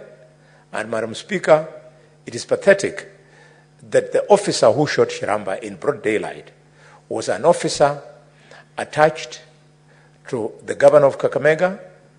We know his identity, we know his face, we know his name. We want to urge the governor to surrender this security officer to the nearest police station so that the people of Ekolomani who buried Shiramba over the weekend can see an element of justice. I thank you, Chair. Thank you, Senator. Majority Leader. Senator Medhu, you should not distract the Majority Leader. You know, Mr. Speaker, Madam Speaker, you know, when this motion first came to this House, the people of Nyandarua had sent a very serious man to this House, Engineer Murugi Karue. I don't want to say more than that, but Mr. Speaker, of their choices they have made since then. Mr. Speaker, Madam Speaker, sorry, I rise to support this very important motion.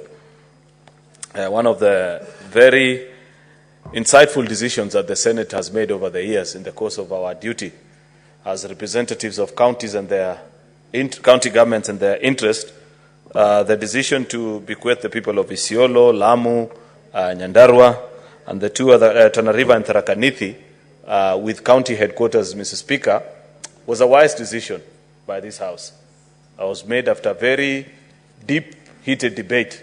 I was a member of Budget and Finance Committee, Madam Speaker, at that time, and it was extremely difficult to convince the 47 delegations of this House why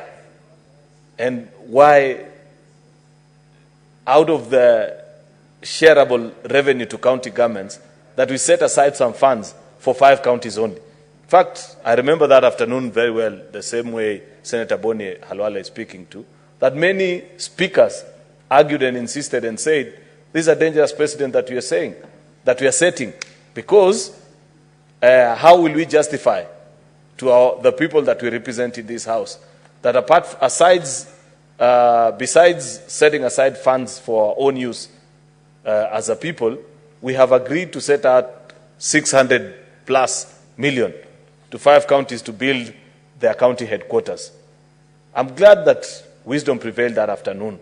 And since then, Mr. Speaker, these counties have gone on to put on headquarters.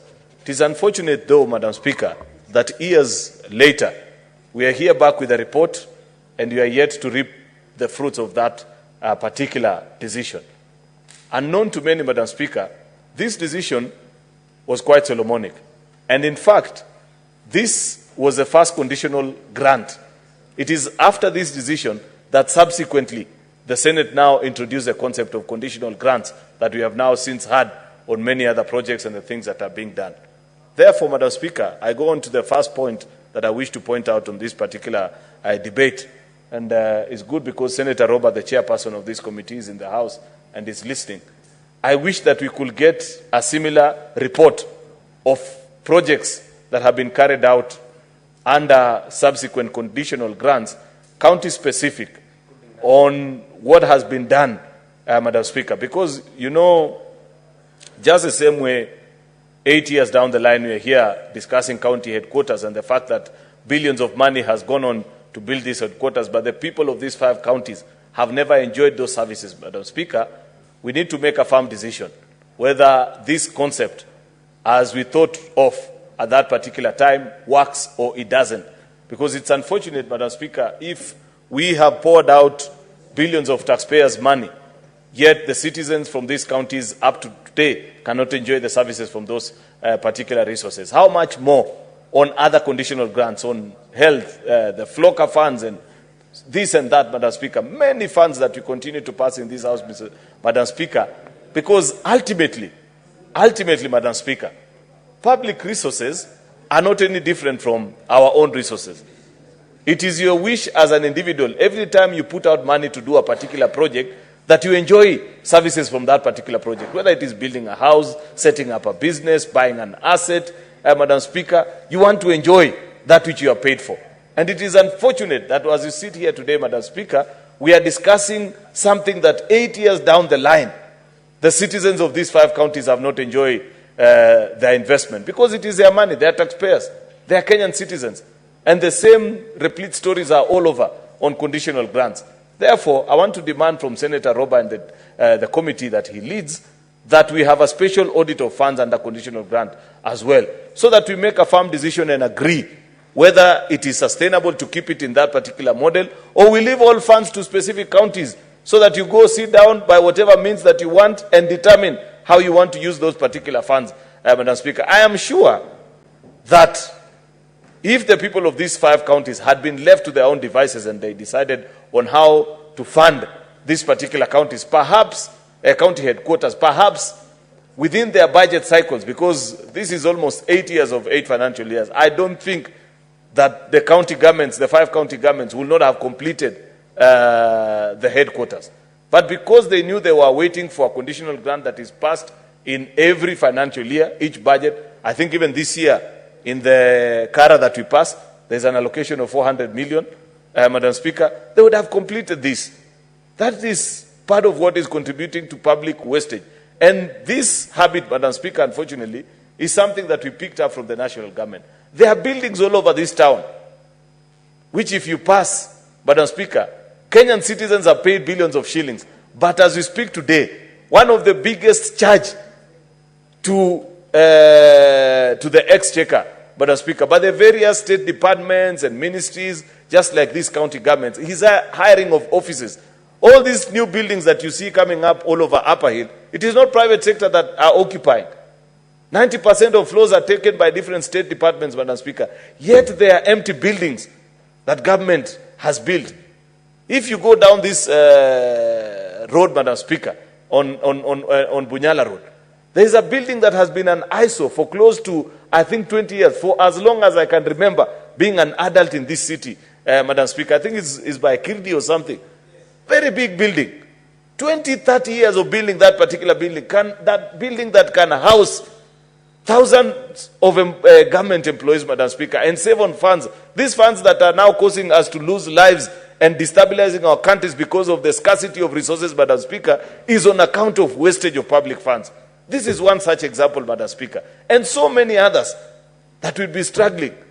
Therefore, it is my sincere hope, Madam Speaker, that beyond the call of this report, Madam Speaker, to note the various stages and the same, I hope that we can have other far-reaching decisions, Madam Speaker. I wish even the committee was moving us, Madam Speaker, to complete a special audit on this building, know how much is left, and put a byline, Madam Speaker, so that we say, for the sake of stopping the wastage of public resources, in the next allocation, just grant this county X amount of money, they complete on this building, and we forget about it, Madam Speaker. Because what we have done here is barely scratching the surface, just pointing out to the challenges that exist.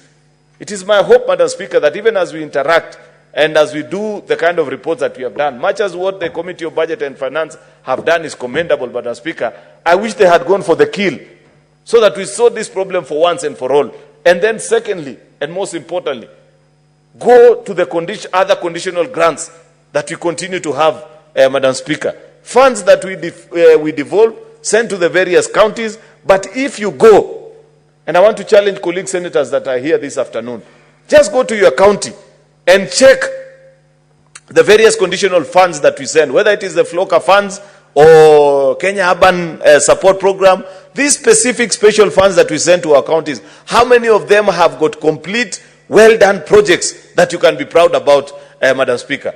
Many of these funds, Madam Speaker, they end up being wasted, especially because auditing of these specific funds, Madam Speaker, is under a different purview, separate from the annual audit reports that we receive.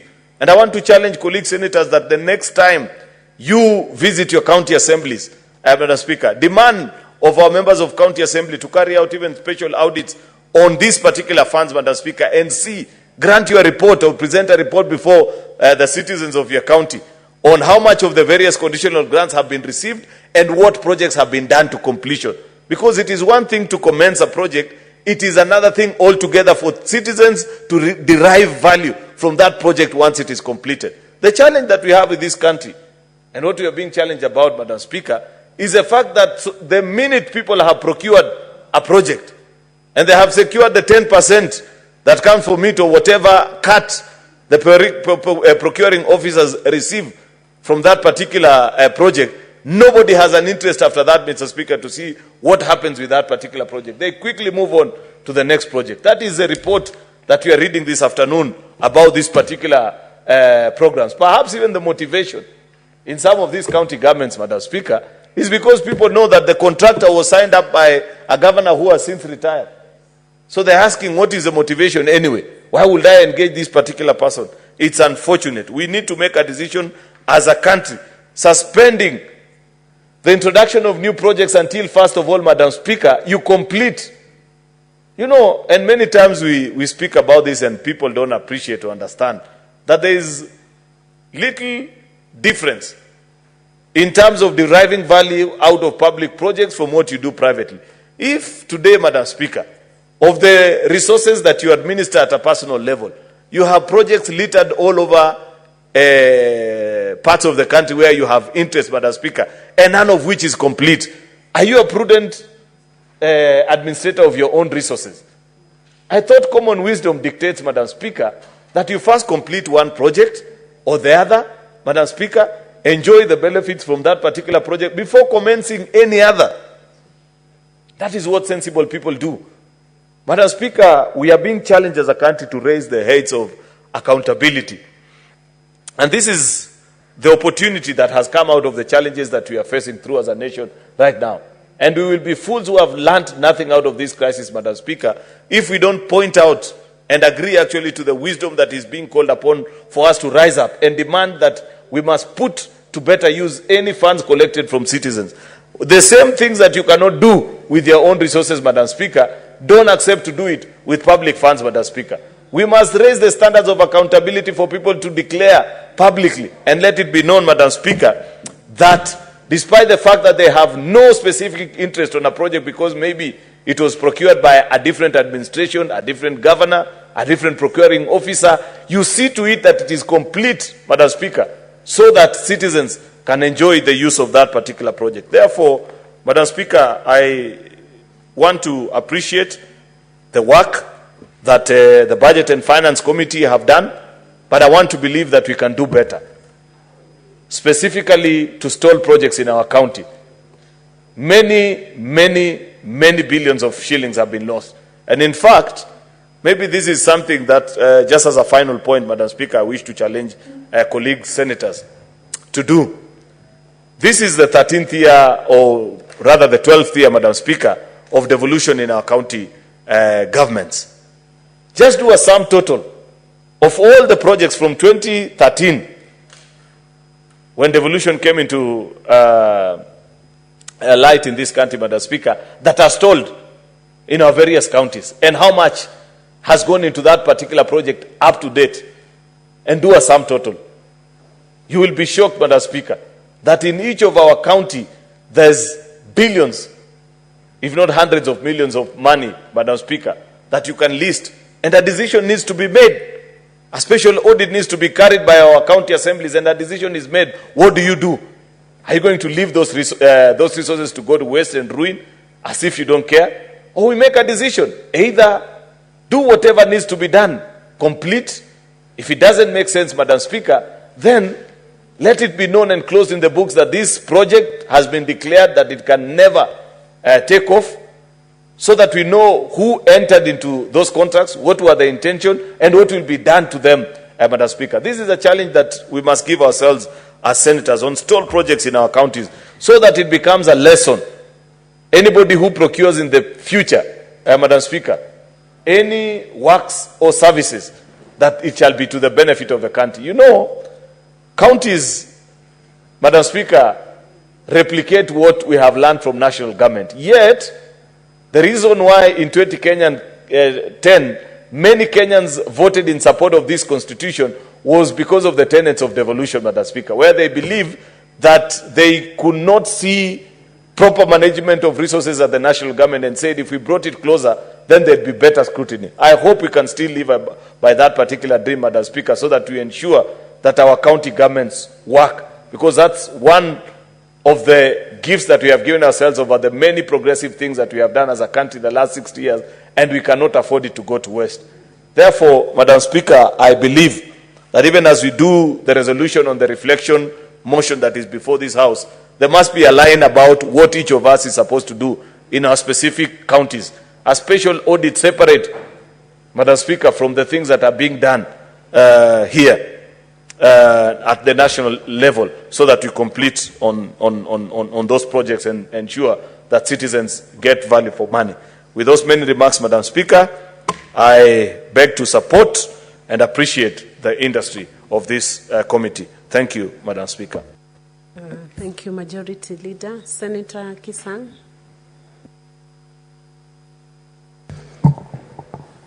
Thank you, Madam Speaker. Madam Speaker, I arise to support this particular motion. Madam Speaker, it was a good idea to support the 5 counties to put up headquarters, even though I know that there are more counties certainly that should have been supported, which includes Elgeyo-Marakwet County, because Elgeyo-Marakwet County basically is housed in a makeshift prefab building as the county headquarters. If you go to Iten, our county headquarters, you don't know where the governor is or where the county assembly is. Madam Speaker, I think the original idea of using public works and national government to implement the projects were wrong, Madam Speaker. This was not the right framework Just, to have. Hold it up, Senator Kisang. What's your point of order, Senator Madago? Madam Speaker, I'm just a bit wondering, Senator Kisang is speaking from minority side. I don't know if there are changes, I'm not aware. Madam Speaker, it's good to be informed. There are many dialogues taking place right now, so let him speak from whichever side. Proceed, Senator Kisang. Madam Speaker, I think Mandako has just come from a trip out of the country, and is not aware of realignment, and he doesn't know that we have an engagement of forming broad-based government. And as part of that broad-based government, I saw that this other side of the aisle, there was no one around. Madam Speaker, I was saying I think the original framework of using public works and treasury to do the implementation of the project was wrong, Madam Speaker. If the conditional grants were given directly to the counties and then be given enough budget to complete, this issue of 10, 12 years project stalling, Madam Speaker, would not have been there. Madam Speaker, it is terrible. It's appalling that after 10 years, all the 5 county headquarters, none has been completed, Madam Speaker. And within the same time, same governors, the governors of these particular counties where the money were channeled, they have put up their own buildings bigger than the county headquarters, Madam Speaker. Madam Speaker, this is something that we need to relook at, and as we support the report, we would urge the Committee of Finance and Budget to sit down and see if we can give them, we can allocate resources to these particular counties to complete once and for all. Otherwise, this thing will go on forever. As the leader majority had said earlier, Girdi put up a huge building, and it's been ongoing for the last almost 15 years. National Examination Council put up a building in South Sea for close to 35, 40 years. And even up to date, they have moved to place, but it's not complete. So, Madam Speaker, this is something that we need to look at closely as senators, so that we fight the bullet, we propose to allocate resources, and we give them time frames. In fact, if you read the report, Madam Speaker, some of the counties, they changed the locations where the county headquarters are supposed to be put up. What happened? When you are doing the tender documents, there should have been a design, and when you are doing the design, there is a location that the design was done. Why do you change the scope of the project along the way? Basically, as you change the scope along the way, what will happen? The cost of the project will escalate. The contractors will leave site, come back later on, claim idle equipment on site. So that's why if we don't make the right decision, Madam Speaker, this particular county headquarters will continue being incomplete for a long time. I remember when we were in Turkana last year, Madam Speaker, for Mashinani Senate, the county headquarters for Turkana has also stalled.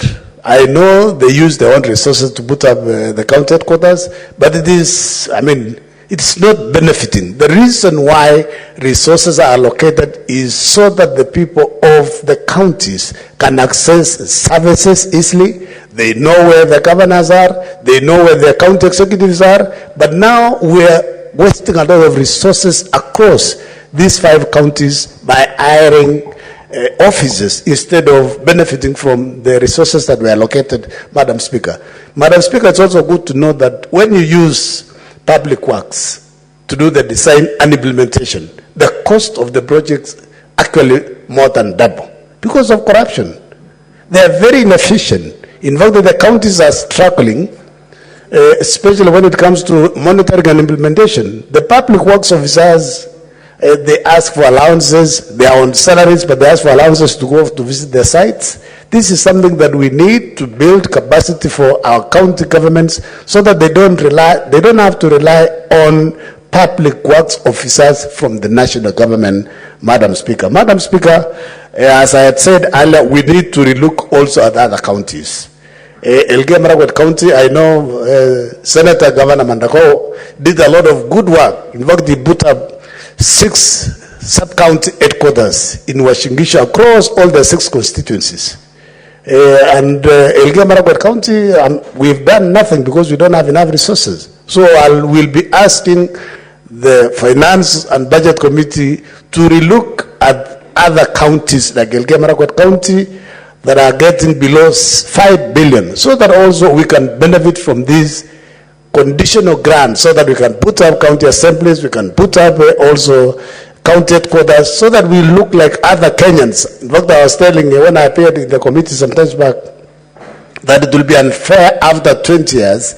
Some counties like Elgeyo Marakwet County will look like Kenya and others will look like Singapore when we were at the same level 1972.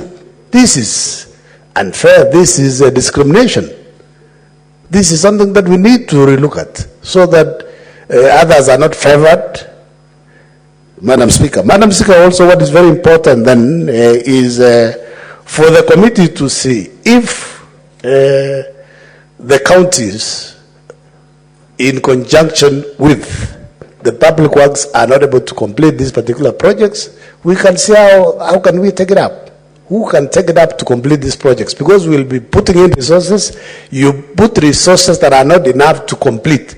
Next year, there'll be variations by the contractors because what has been put this year is not enough to complete. There is inflation. They are going to claim money for inflation. They claim money for idle equipment. The way NEC and GIRTI swallowed a lot of resources for over close to 30 years. Madam Speaker, we want to thank the committee. They are doing a good job, and please, let's also listen to our counties so that especially those that are vulnerable, the last 10 or 11 counties. In fact, when I checked here, Tharaka-Nithi is one of the counties that were talking about different sites. You know, there was a fight between Chuka being the headquarters, and I think Madam Speaker understands because as a former SG of UDA or the incoming SG of UDA understands the fight that was there then. I don't want to say much. For now, I want to tell Senator Mandako, if you want to speak early, you better shift side. Thank you, Madam Speaker. I support the report. Thank you, Senator Kisang. And Senator Jackson Madago, just Senator Madago. Hey, honorable senators, can you consult in low tones? I'm calling Senator Madago to attention. He's not even getting it.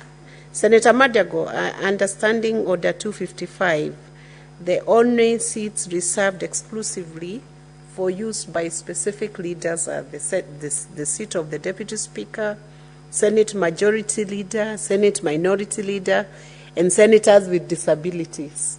The rest of the seats in chamber are used by any other senator. That's just for future reference and guidance. Thank you. Senator Ledama Olekina.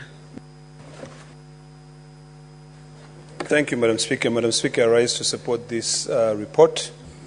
Although we are speaking on this report after everything has been done, it is important to recognize the work done by the Senate. When the governors came to the Senate to seek support for these county headquarters to be completed, it is important also to note that the Senate played a critical role and ensured that at least these funds have been released under conditional grants.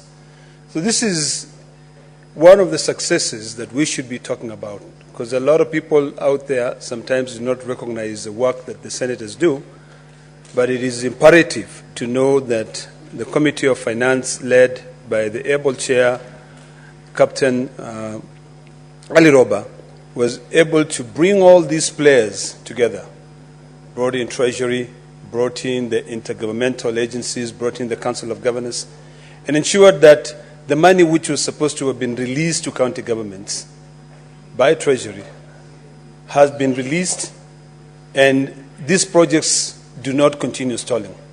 One of my biggest pet peeves, Madam Speaker, is that every time we pass budgets, we allocate funds, those funds are never released. So by the time a project is being done, the cost of doing that project has already changed. You know, something that you had budgeted to build with about 1.8 billion shillings end up costing about 3 billion shillings just because of dilly-dallying. So it is imperative to note the success of the Senate in ensuring that there is an alternative arrangement to be able to complete these projects. I hope that we can be able to do this, to let this cut across all projects which are either co-funded by the county governments and the national governments. I'm sure if you traverse this country of Kenya, I'll bet the challenges that we're dealing with at the moment, which are normal, in any democracy, it is not strange for people to have divergence of opinions. You will find projects, particularly being done by this current administration. You will find industrial parks that they say they're setting up. You'll find stimulus program markets. And those projects, you'll either find that they are co-sponsored by the county government and the national government.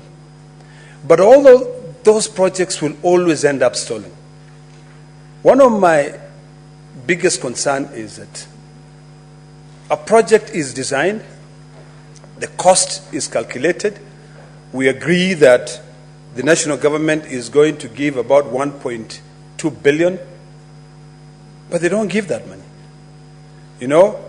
The county governments proceed and they budget for that money. But if the certificates are issued and the contractors are paid, they will only complete the project to the level of payment. So I think it is important that in future, what this committee did can be done on all projects which are co-funded by both the national government and the county government. When I go to Narok, there is a market called Tulele Market, which is, over the last 3 or 4 months, I've noted that there is a big fence that has been put by the national government. It's actually with clear ownership or seeking credit and say it's a stimulus project by the national government. But it is stalled. They went there, they put the fence, and that's about it. When you go to Narok as well, you will find an industrial park, which the national government came and said, we want to put up an industrial park. They built a fence up to this level. 3 or 4 courses abandoned and taken off. When are we going to have that discipline to say that we are starting a project and completing that project? We don't want to waste time whereby the county governments now come together and they say, Senate, help us. Can we please finish this? And then we devise a system to be able to put it in conditional grants. So I think it is imperative to note the success of this project and then learn something from it and ensure that we apply to other projects which have continued stalling. We have a project in Kakamega County where the county government were building a hospital. They started by building that hospital, saying we want to build a big level 5 hospital. And now it's just a huge white elephant project that can never be completed. And now it gets to a point where they say, we want to hand this over to the national government, for the national government to be able to do it. Why? Honestly, why should we be doing that? Where is this money that is kept aside somewhere by the national government to be able to handle all the failed projects? Why don't we not prioritize? Currently, we are talking about bringing discipline into this country. Fiscal discipline. We're trying to make sure that we better services for Kenyans. The fight out there, Governor, Senator Mandago, it is not that the Gen Z wants to be president, or they want to be senators, or they want to be cabinet secretaries. What they're saying is that we want services, provided to us. We want roads built for us. There's no point of us saying that we have billions and billions of shillings, yet we cannot finish even a single project. I think this is a wake-up call. And although we are commending on a project that has already taken off, the train has already left in the station, and all these people have already agreed, my hope is that if at all in any of those 5 counties, those headquarters are not completed, at least when we come and discuss this here in the Senate, under conditional grants, we can then be able to allocate more funds, because what the county governments have done and what the Senate Committee on Finance has done is something that really should be commended. And I commend the chair for having taken the initiative. And then I think next time, because I do sit with the chair, I believe, and also with the vice chair at the House Business, we can try and speed up this report so that we don't come and talk about projects that have already been completed. Now, finally, as I wrap up, now that we seem to be trying to make sense and to have things work in this country, because, this country is greater than all of us. We are all like a passing cloud. All of us will just come, go, die, and we're forgotten. I think it's about time that we rethink about everything, all the policies, how we do things, and we have sort of like the future at a glance. In everything we do, we ask ourselves, do we want to leave this country a better place than we found it, or do we just want to line our pockets, and only worry about ourselves? It's imperative that we think about the SDGs, particularly SDG number 16, which talks about accountability, and it is very current, Madam Speaker. All these things that are happening today, people are concerned about equality, they are concerned about accessibility of services, they are concerned about good laws. When we draft these laws, let us draft laws that will be able to assist this country, be able to stand strong. We have a big challenge. But at the moment, I want to call upon every Kenyan to really think of solutions, but not always just think of, lamenting. It is good to lament, but if you lament and you give a solution, it will eventually end up helping us. As we grapple with the new Kenya, I hope that all of us can be able to give reason a chance, that we can be able to not only talk about the top, but also go down and deal with the issues of counties. There's a lot of misappropriation of funds in counties. A lot of misappropriations of funds in counties. It is about time, Madam Speaker, that we realign our own existing resources. We build our own economies. We have got perfect examples. Look at a country like Burkina Faso, Madam Speaker. Burkina Faso currently the major industry that you have in Burkina Faso is simply peanuts productions, njugu karanga. And the current leadership of that country is really changing things. You know, these appellants sometimes does not really help build an economy. So since we have been given an opportunity to serve, at the time when we are serving this country, let us remember that it will be, Kenya will always stand. Kenya will always be there. So whatever we do it to better the services. I hope that the Chair of Finance can now look at all these other projects, the industrial parks, which are co-shared by the national government and the county governments. In Narok, we had one where KCC was given land to be able to build a plant. Apart from the time when they came there to do the handover, nothing has ever been done. We are now going into another financial year. I think it's also imperative, Madam Speaker, that the Chair of Finance looks at budgets of each and every county government to see whether those budgets are carried forward, you know, or at least those projects are completed.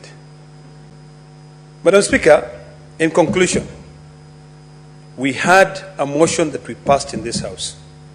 And even though we don't have an implementation committee, I hope that we can, as senators elected, can be able now to go through and see if the control of budget, if treasury, and if the county government received the motion, the resolution of this House, and implemented in terms of pending bills. Payment of pending bills, Madam Speaker, if the Chair of Finance can be able to take over, because even though it was a motion brought by a private member, it was resolved by the entire Senate. To be able to go through and say, this was a resolution of the Senate, we want to know whether you've been able to pay all the pending bills that are supposed to be paid. Because if pending bills are paid, then we will not find a situation where Treasury will not release the money to complete the projects. Otherwise, Madam Speaker, I thank you and I support. Thank you, Senator. Senator Tabitha Mutinda. I believe this motion was moved by the chair. You're the one who moved. Who moved it? Because Senator Tabitha, can you confirm whether you had moved this motion?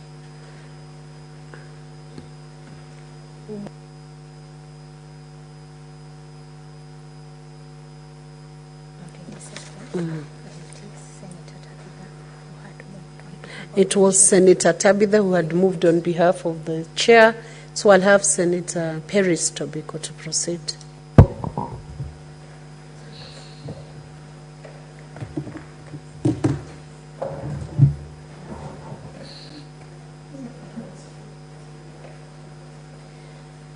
Thank you, Chair. Thank you, Madam Speaker. Madam Speaker, I thank you for this opportunity to contribute to this debate. Madam Speaker, let me support the report by the Finance Committee on the status of implementation of projects that have been funded by the conditional grant for the construction of county headquarters. Madam Speaker, we had a chance to visit, but before I say that, let me say, Madam Speaker, basically what this report is telling us is that money was allocated close to 2 billion. I was looking at it, over the years, close to 2 billion on these projects or these county headquarters of around 5 counties, Madam Speaker. And we have nothing to show for it because they've not been completed. It's a very sad state of affairs, Madam Speaker. That is the county of Lamu, Nyandarua, Isiolo, Tana River, and Tharaka Nithi. Madam Speaker, at this moment in our country, when you tell Kenyans close to 2 billion was used to construct some white elephants that have not been put into use, then even the anger and the outrage is just fueled, Madam Speaker, which is a very sad situation, Madam Speaker. And it gets justified. You now get justification for the anger that is out there, for public resources that we cannot show what good use they were put in, Madam Speaker. Madam Speaker, I began by saying we had a chance as the devolution committee to visit Tharaka Nithi. And Madam Speaker, it's a sorry state of affairs in Tharaka Nithi. The county headquarters have not even started, apart from digging off the foundation. The county assembly headquarters, the building for the county government is also not completed, Madam Speaker. And so the county assembly, Madam Speaker, in some mabati structure, and what they use as a lounge is they do operate under trees. It's a very sad affair, Madam Speaker, very shameful and unfortunate, Madam Speaker. Madam Speaker, but the issues that we came across when we visited Tharaka Nithi is that there were audit queries. EACC is handling the case, and so once the case is with EACC, then there is a back and forth communication and accusations and counter accusations, and the project has then not been able to take off to date, Madam Speaker. Madam Speaker, and that brings me to another issue, that we have, if we were to do an assessment and take stock of the many projects that have audit queries, that now have EACC files and EACC trying to handle them, Madam Speaker, or even EACC has completed but has not given a go-ahead for the counties to complete, Madam Speaker. Across the country, there are so many projects, Madam Speaker. And this House may need to take stock, because EACC cannot also now become an impediment for the transformation that we want across the country. They can do their investigation, but we cannot have open-ended investigations that are never concluded. They must be concluded, and there must be a way to salvage the projects, Madam Speaker, so that they are then completed and put into good use, Madam Speaker. In Kajiado County, Madam Speaker, I saw there was a library that has been for a long time pending a dormitory in a school called Olkejuado High School. Several projects, Madam Speaker, that have not been completed because they have audit queries or EACC is handling the matter.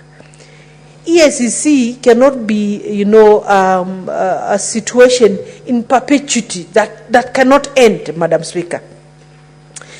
Madam Speaker, EACC is there to investigate, get reports, and get court cases going on, Madam Speaker. But they don't. They don't, Madam Speaker. And so, EACC has also turned out to become another monster in the country. It is not possible that we have problems in every institution, so this institution creates problems into this other institution, and then now we get into a vicious circle, Madam Speaker, of non-compliance, non-completion, and, Madam Speaker, public resources continues to get wasted, Madam Speaker. Madam Speaker, and so I would urge this House that we take stock of the many projects that are pending in our counties, because EACC stalled the projects because of queries that are open-ended and cannot be completed, Madam Speaker. Madam Speaker, the majority leader has spoken, and it is true, about wastage in this country, Madam Speaker, and this is one of the issues that the young demonstrators have mentioned over and over again, about wastage of public resources, Madam Speaker. But, Madam Speaker, I will tell you something else that is annoying Kenyans. Madam Speaker, and I hope this will go to the ears of those, of all the decision makers in this country, this House included, the National Assembly included, the Presidency included, Madam Speaker.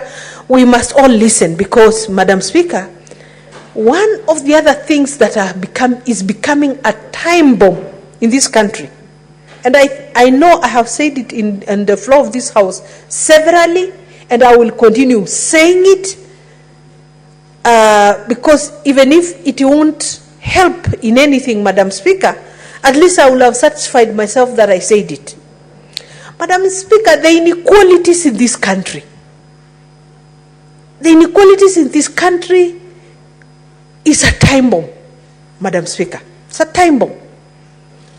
It makes me sad every day to imagine that a Kenyan can have qualifications but may never get to see into a certain office just because of the ethnic tag, Madam Speaker. I remember one time we left the National Assembly as a caucus from those of us from our counties.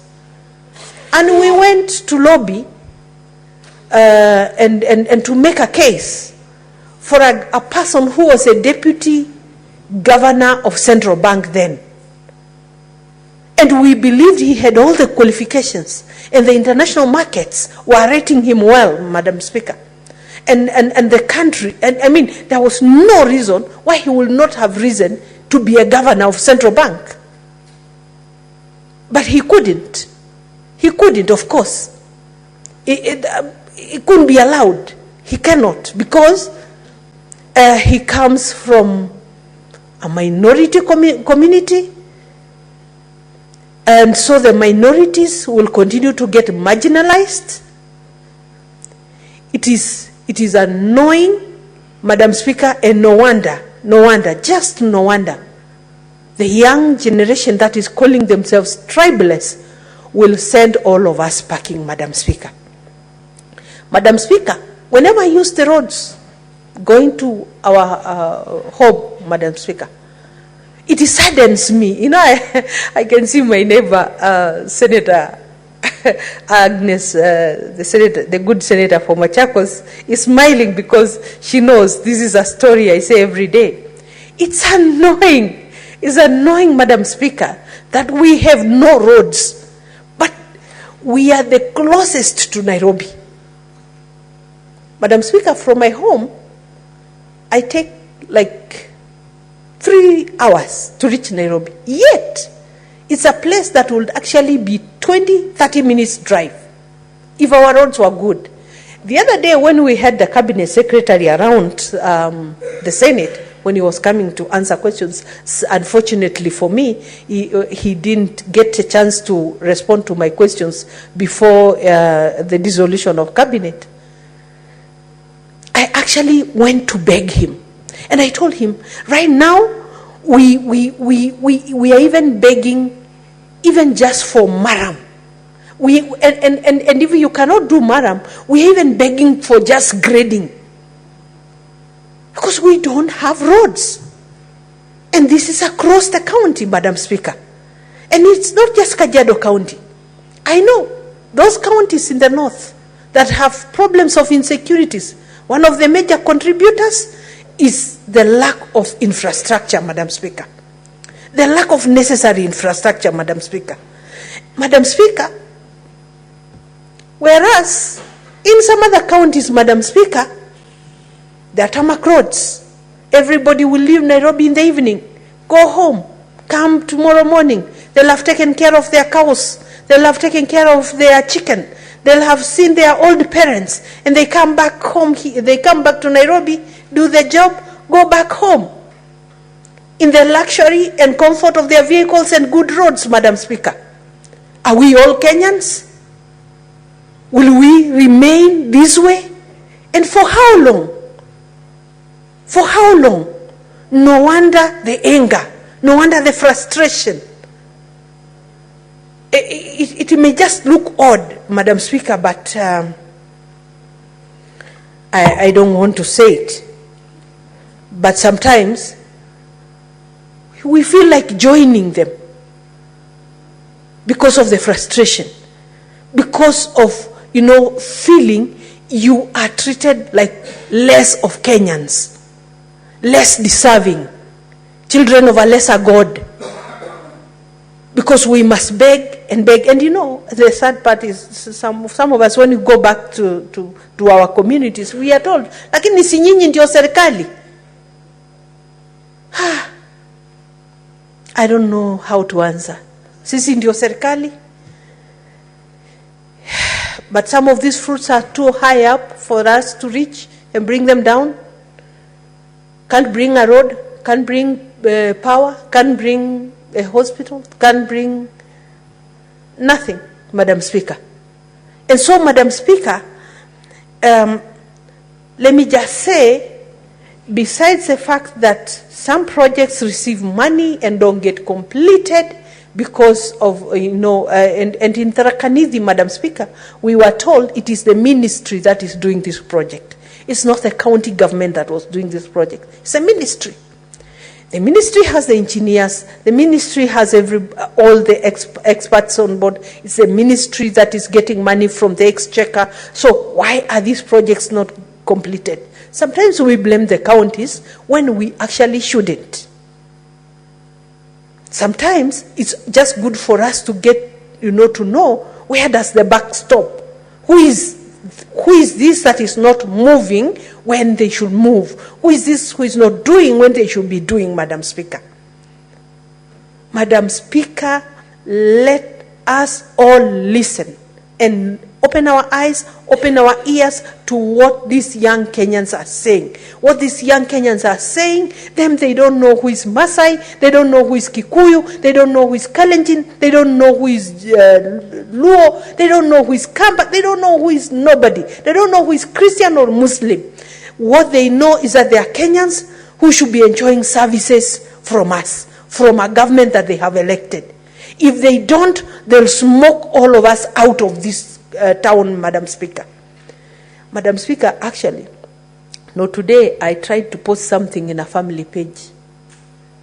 And the kind of response I received from my own child, I was like, hey, wait, it's not me. And I was being told, fix NHIF. Fix the public hospitals, employ the interns. I don't know, do what? And I'm like, I wish I could. I'm not the one who does that. But, my friend, the kind of things we are being told, even in our houses, and I'm sure, Madam Speaker, you are being told the same thing. I know we are all going through it.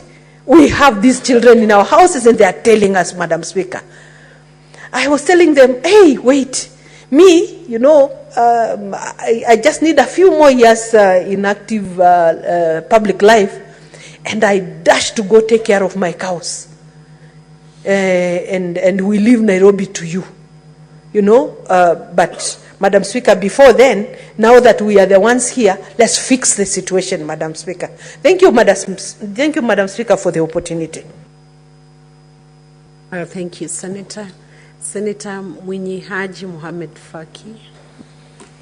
Asante Bispika kwa kunipa fursa hii kuchangia ripoti ya kamati ya fedha kuhusiana na miradi ambayo ni ya kujenga makao makuu ya kaunti za Lamu, Tana River, Tharaka na Isiolo. Mheshimiwa Spika, pamoja na Nyandarua, Mheshimiwa Spika. Mheshimiwa Spika, miradi hii ilianzwa wakati wa awamu ya kwanza ya serikali za kaunti. Na Mheshimiwa Spika, mpaka sasa tuko kwa awamu ya 3, miradi hii yakamilika. Hiyo inamaanisha kwamba muda mrefu umepotea, rasilimali nyingi zimepotea kwa sababu ya kucheleweshwa kwa ukamilishaji wa miradi hiyo. Mheshimiwa Spika, ripoti Mheshimiwa Spika ni ya kuungwa mkono kwa sababu imeweza kusimamisha utepetevu ambao ulikuwa unaendelea katika kukamilisha miradi hii. Mheshimiwa Spika, ikumbukwe kwamba serikali ilikuwa imejitolea kulipia asilimia fulani ya mradi huo, asilimia 70 ya mradi, na kaunti zenyewe zilikuwa zilipie asilimia 30. Mheshimiwa Spika, tukiangalia ripoti tutaona kwamba serikali ndio imechelewesha ukamilishaji wa miradi hii, kwa sababu wakati serikali za kaunti zilikuwa zinatoa mchango wake wa asilimia 30, serikali ya kuu ilikuwa inashindwa kupeleka pesa hizo kwa wakati, hivyo basi kusababisha kucheleweshaji kwa miradi hii. Mheshimiwa Spika, tumeona pia kwamba katika sehemu nyingine kama vile Tana River, Gavana Tana River alikataa kuhudhuria vikao kadhaa vya kamati ya fedha ambavyo vilikuwa vimeitwa kusuluhisha swala hili.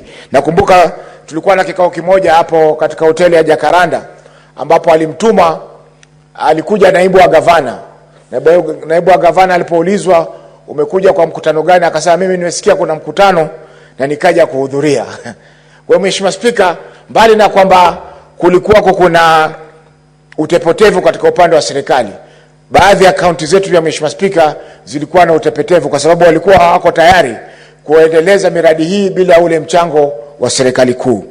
Mheshimiwa Spika, tumeona kwamba kamati imependekeza kwamba sasa zile kaunti zichukue miradi hiyo na imalize, na zile pesa ambazo serikali kuu ilikuwa imetenga kwa miradi hii ziweze kupelekwa kwa haraka ili miradi isiweze kuchelewa tena. Mheshimiwa Spika, naomba maseneta wote tuunge mkono mapendekezo haya kwa sababu itamaliza haya masuala ambayo yameweza kukaa kwa zaidi ya miaka 10 sasa katika kaunti zetu. Mheshimiwa Spika, kuna kaunti zingine ambazo zilianza nyuma kujenga makao makuu yake na zimeweza kukamilisha, wakati hizi kaunti 5 bado subiri ukamilishaji wa miradi hii. Mheshimiwa Spika, tutaona kwamba iwapo itakamilika miradi hii, kaunti zitaweza kuwahudumia watu wao kwa njia nzuri zaidi kuliko wanavyofanya sasa. Tukiangalia Mheshimiwa Spika, kwa mfano tulikwenda katika kaunti ya Isiolo katika bunge lililokwisha.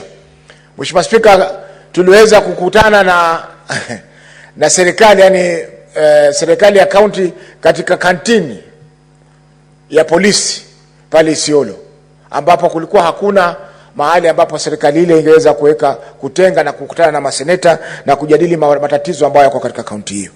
Mheshimiwa Spika, hii ni tunaweza kuita kama ile kwa Kiingereza inaitwa wake up call, kwamba kaunti ziweze kujisimamia.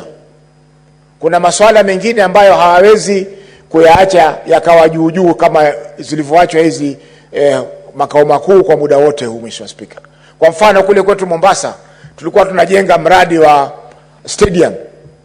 Mheshimiwa Spika, na mpaka sasa stadium ile karibu miaka 5 haijakamilika kwa sababu fedha ambazo zilitengwa hazikuweza kupatikana, na serikali mpya ya kaunti Mheshimiwa Spika sasa kwa miaka 2 hawajatenga pesa za kutosha kuhakikisha kwamba ule mradi unakamilishwa. Tumeona Mheshimiwa Spika, kwa mfano juzi nilikuwa nasoma ripoti ya mkaguzi mkuu ya mwaka 2022 mwaka 2023 inaonyesha kwamba milioni 600 za kaunti ya Mombasa hazikuweza kutumiwa kufikia mwisho wa mwaka tarehe 30 mwezi wa 6 mwaka uliokwisha. Mheshimiwa Spika, hatujui katika ripoti ya mwaka huu zitabakia ngapi, lakini Mheshimiwa Spika, ile milioni 600 ambayo haikutumika mwaka jana ingeingizwa katika mradi wa stadium. Mheshimiwa Spika, stadium ingekuwa imesonga mbele sana kupita vile matarajio ambayo yako. Lakini Mheshimiwa Spika, tunaona kwamba serikali haziwajibiki, serikali za kaunti haziwajibiki Mheshimiwa Spika kukamilisha miradi ambayo imeanzwa na magavana waliotangulia. Na hii si kwa Mombasa peke yake Mheshimiwa Spika, lakini kaunti zote. Kwa mfano mwaka jana tulizuru mradi mmoja wa ECD kule sehemu za Chaani katika kaunti ya Mombasa, na gavana aliahidi kwamba ataweza kukamilisha ule mradi kabla ya mwaka kuisha, lakini tumeona mwaka umekwisha juzi tarehe 30 mwezi wa 6 na mradi bado haujakamilika. Kwa hiyo Mheshimiwa Spika, zipo tunaita zile cheche za chini kwa chini ambazo magavana wapya wanaochaguliwa hawana nia ama hawana mvuto wa kukamilisha miradi ambayo imeanzwa na serikali zilizotangulia. Mheshimiwa Spika, hili ni jambo ambalo halifai kuendelea, kwa sababu miradi ile imefanywa kuinua maisha ya wananchi. Miradi ile imefanywa ni ya maendeleo, kuendeleza wananchi. Mheshimiwa Spika, miradi ile Mheshimiwa Spika ikikamilika, watu wataajiriwa kazi katika miradi ile, lakini iwapo kwamba haitakamilika, Mheshimiwa Spika, pesa zitakuwa zinakwenda kila mwaka, hali ya kwamba wananchi hawapati faida ya miradi ile. Ile tunaita Kiingereza value for money. Pesa zimetumika kwa njia ya kisawasawa na mradi unaonekana, Mheshimiwa Spika, haiwezi kupatikana ikiwa wale magavana walioko sasa ofisini hawatakamilisha miradi ambayo imeanzwa na magavana waliotangulia. Mheshimiwa Spika, kwa kumalizia, ningependa kuipongeza kamati hii kwa kuweza kutoa mapendekezo ambayo yakitekelezwa kaunti zile 5 zitaweza kupata makao makuu kwa haraka iwezekanavyo. Asante Bi Spika kwa kunipa fursa hii. Senator Abbas Sheikh Mohammed. Thank you, Madam Speaker. Madam Speaker, I stand to support also the report. But the Speaker, as you are aware, on the onset of the revolution, there has been a lot of good intention from both the governments, the national government and the county governments, that a lot of money has been spent and also allocated to these counties, the 5 counties. But unfortunately, 8 years down the line, those structures are not complete. However, so much money has been spent. If you look at it, something like Lamu is about 65% complete, Tana River about 55%, Tharaka-Nithi 60%, and Nyandarua I think equally is 55%. Madam Speaker, the Committee of Devolution which I share have also noted this with concern. We visited Tharaka-Nithi, and it's actually unbelievable that where the county up to now have not completed the houses, the offices, and they did a very big building that I think even if they give all the money, they will not be able to complete with that kind of money that have been allocated to. One other thing I found is that most of the assemblies in different parts of the country, of counties, are still housed in the big halls of the county councils, the de facto county councils. So equally, most of our assemblies are poorly accommodated, and I think there was no plan to have assemblies to be built. I don't know, I think I will request the Finance Committee to review also, to look into it. One other thing which is actually not done is actually the houses for the governors, deputy governors, the speakers are also, most of them have not been constructed. And I don't believe there's any money, because there's no additional fund for the construction of, governors' houses, deputy governors, and the speakers. And I think that's a very social institutional housing. Some of the places have no good houses to accommodate those senior officers. And I think I would request also the same to be looked into by this House. Honourable Speaker, one other challenge we have is actually as government changes. When the first governors change, have changed, and there are new governors who came in, they tend to change their priorities also. So you will see so many unfinished projects. New governors come in and they come with their own projects. And I think that is illegality of the highest order. Because what we need to do is this is actually government money, and all the projects that has started, whether it has been done by the first governor or the second governor, should be completed. I think that is also one thing that we need to compel the incumbent governors, that they should not start new projects when other projects have not been completed. Actually, when we went to Turkana Mashanani, during the Mashanani governor, Senate Mashanani, I was surprised. There are so many projects that have stalled. That was done by the previous government. Senator Agnes. And when we summoned the governor, for the committee summoned the incumbent governor, he had almost 400 installed projects. So you see, this is actually a deliberate move. One other thing is, Madam Speaker, for the Rakanidi, I think it has an audit issue. The anti-corruption guys have stopped the project because of, when they're giving out during the initial planning, it is actually estimated. And now I think actually the contractor overestimated the project. And as they started, it was stopped by the anti-corruption. But however, when we inquired from the anti-corruption, they denied it. The county government is denying it. So I think we need to investigate more on what is going on in the Rakanidi. Because even the assembly actually is living in makeshift. One other thing, Madam Speaker, is that as the years proceed, today the building maybe that was costing about 100 million shillings. By today, it will cost about 1 billion shillings because of the implication of the cost, the increase of cost. One other thing is actually I've seen is that a big challenge is the availability of suitable sites. You see, like Lamu now, they want to build a house. Obviously in Fast Island, they want to build one in Makoy, the mainland. So the priorities also changed. There's also a diversion of funds. Because the counties are supposed to contribute 30%, and they change their priorities. So when the national government actually gives out the money, the part for the counties actually always are missing. So I think we need also to enforce that counties, for them to get the condition, the money for the condition shareable account money, then they should also contribute the 30%. You see, there is something like Elgeyo Market.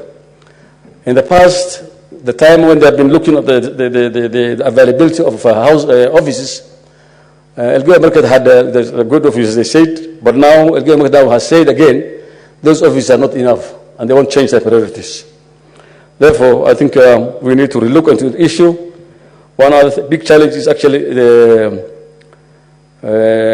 inadequate funds by the county governments, because at times the money given to them is not enough, and then the priorities change it, and they try to build more of new structures like level 5 hostels, level 4 hostels, because the priority, the public now are demanding for more services, especially for hospitals and the national schools. So one other thing I've seen is that there is actually a delay from the national government releasing funds, and as a result, the money is not released in time, or sometimes it's not been budgeted for, and they will have these kind of variations that come in. So as we move, the county's priorities change, the county assemblies houses are not being built, the governor's house is not built, and therefore, I think it's not only the headquarters, but of course, the many facilities have not been done. And therefore, the IGRTC, actually all the unbundled functions, facilities are not available. The national government actually unbundled functions, and the functions, when they are bundled, the money does not fall in time. And most of this, libraries and all these things, you see some places there are no libraries, and the money has been released. So I think it's an oversight on the side of the IGRTC. We need to sell the IGRTC before the functions are sent, unbundled. Then I think we need to look into, and the costings must be done, because actually most of the times what we avoid to do is the costings are not done, but they only unbundle the functions, and then by the time the county receives these functions, there are not even offices for the officers who have been transferred from the national government. There are no housings, And therefore, I think there are many challenges during these times of devolution. And therefore, the Senate has to redo and revalue all the functions that has been unbundled and that has been moved to the counties. And therefore, when there's any function that's going to be unbundled, then we must have also the costings of those functions. With those remarks, I beg to support the report. Thank you, Madam Speaker. Thank you, Senator Abbas. And Senator Agnes Mudhama Kavindu. Thank you, Madam Speaker, for giving me this opportunity to, first of all, congratulate the Committee for Finance and Budget for this report that they've given about the 5 counties that were not able to complete their project, especially this for with conditional grant money. Madam Speaker, I understand this project was supposed to be funded by the government 70% and the counties 30%. And definitely if the national government did not give all the 70% of the monies that they were supposed to give, definitely the counties could not have completed the projects with the 30% that they were supposed to contribute. And so I would urge the national government to release the monies that were supposed to release to the counties so that they can complete the project, as we also accuse the EACC for not taking action on the people they are saying that they were overcharging on the projects, because if it was discovered and it is proven, then I don't see why they've not taken them to court and they answer those questions. Madam Speaker, it is not only these 5 counties. Across the counties, in Machakos, I have like 3 dams which were supposed to be funded by the government. And they've been stalled for so many years. And the funds, when they inquire about the funds were there, but they were diverted to other projects. This diverting of monies meant to be for certain projects by the national government and even the county governments is storing a lot of projects in the counties. And so I would ask that, the Committee of Finance and Budget and Control of Budget also to be involved in this diversion of monies, because when the projects, when the counties are giving out the projects, they have money that they have received from the Controller of Budgets. And so if this money is diverted to other projects, then those projects are stalled. We have so many projects that are stalled across the counties. Madam Speaker, I would request that the Senate stand together and demand for counties to complete all the stalled projects from the former governors to date, so that, because that is money lying idle, taxpayers' money, and that money is not being used by the taxpayers, because the projects that were meant to be completed and was meant to be used by them are not completed. 2, there must be equality, like one of the senators of Kajiado has said. There is no equality in giving out these big projects across the country from the national government. So we also demand that there will be equality and inclusivity in even giving out of jobs in national government and even in the count governments, so that we will not have the issues and the problems that we are having with the agencies of lack of jobs. Thank you, Madam Speaker. I support. Thank you, Senator Kavindu. Senator Madago Jackson Kiplagat. Thank you very much, Madam Speaker, for this opportunity. I rise to support the report by the Finance Committee. Honorable Madam Speaker. And Madam Speaker, in this report, we are looking at the challenges the counties have gone through in completing those projects, most of which, Madam Speaker, arise because of delay in disbursement of the conditional grants to counties. And Honorable Speaker, I want to thank this Senate for passing the conditional allocation bill, which is now an act of parliament, that will now make it easy for follow-up of funds to be released. Madam Speaker, during the period under review, there were a lot of challenges in getting Treasury to disperse the funds that were actually allocated and meant for counties. Because the National Treasury, as currently structured, Madam Speaker, still behaves and lives in a manner to suggest they work, they belong to national government, but at will and pleasure serve counties in their spare time, Madam Speaker. And Madam Speaker, that is not what was envisaged in the Constitution. If you look at our Constitution, Article 225, Madam Speaker, we still need to revisit, as Parliament, that article and relook into the Public Finance Act in order to make the Treasury a national treasury and not a national government treasury, Madam Speaker. Madam Speaker, having said that, the National Public Works, which was charged with the responsibility of design, supervision, and management of the projects, Madam Speaker, I'm afraid I've also contributed to the failures of completion of those projects, Madam Speaker. Madam Speaker, if you look at the bill of quantities generated by Public Works, compared with the actuals in the market, Madam Speaker, you would find that the bills of quantities are always inflated by Public Works.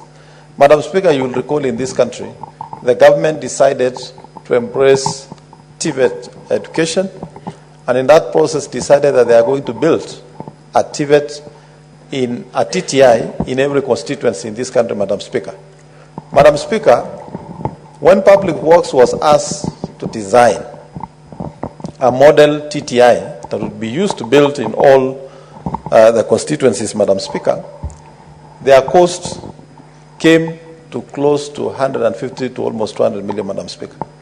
Madam Speaker, when Rift Valley Technical Training Institute, through the principal, Dr. Tarno, Madam Speaker, was asked to do the same design and produce the bill of quantities, Madam Speaker, you'll be surprised that those TTIs were constructed at a cost of 50 million.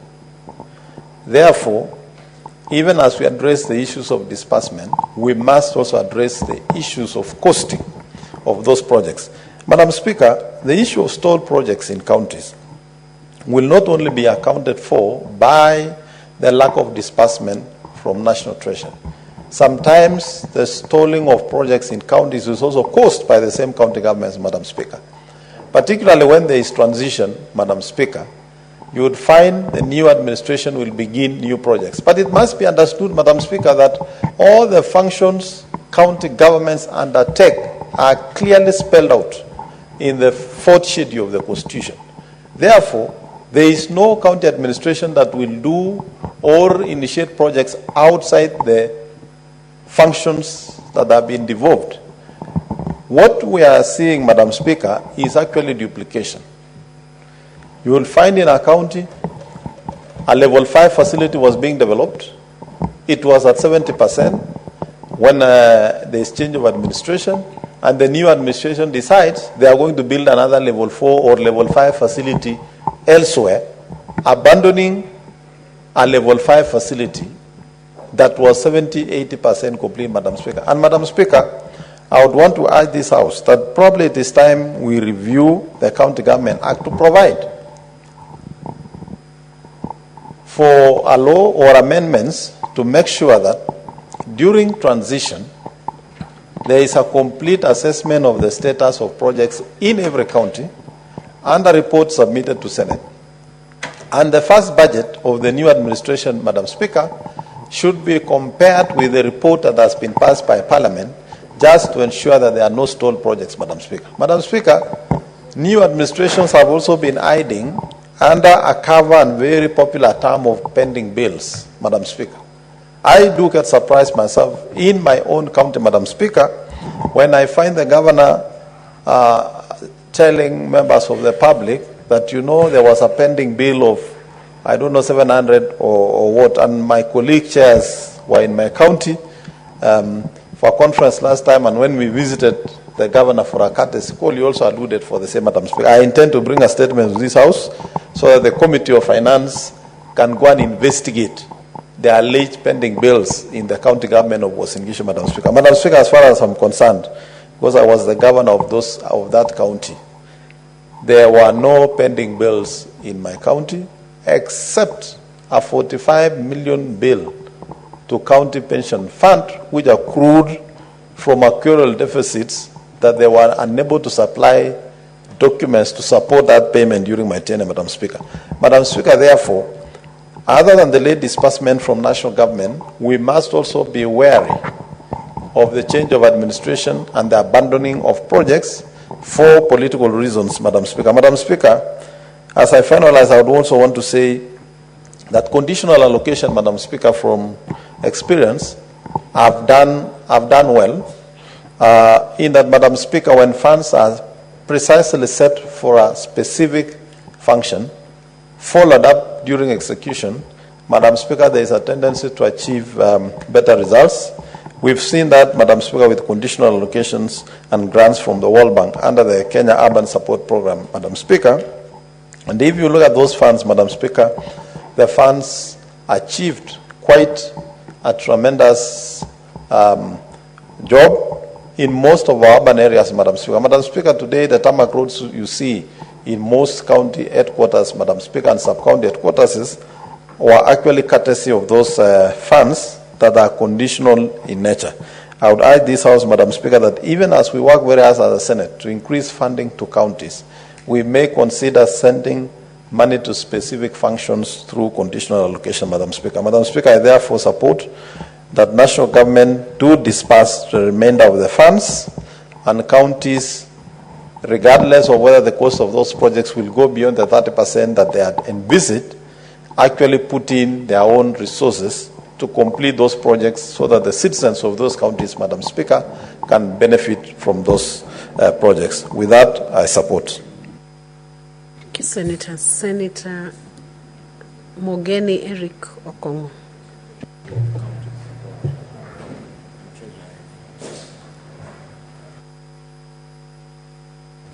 Yes, Madam Speaker, I also rise to support the report that has been tabled by the Standing Committee on Finance and Budget, and want to thank our chairman, Captain Senator Governor Ali Roba, who has distinguished himself as a very diligent senator on issues finance.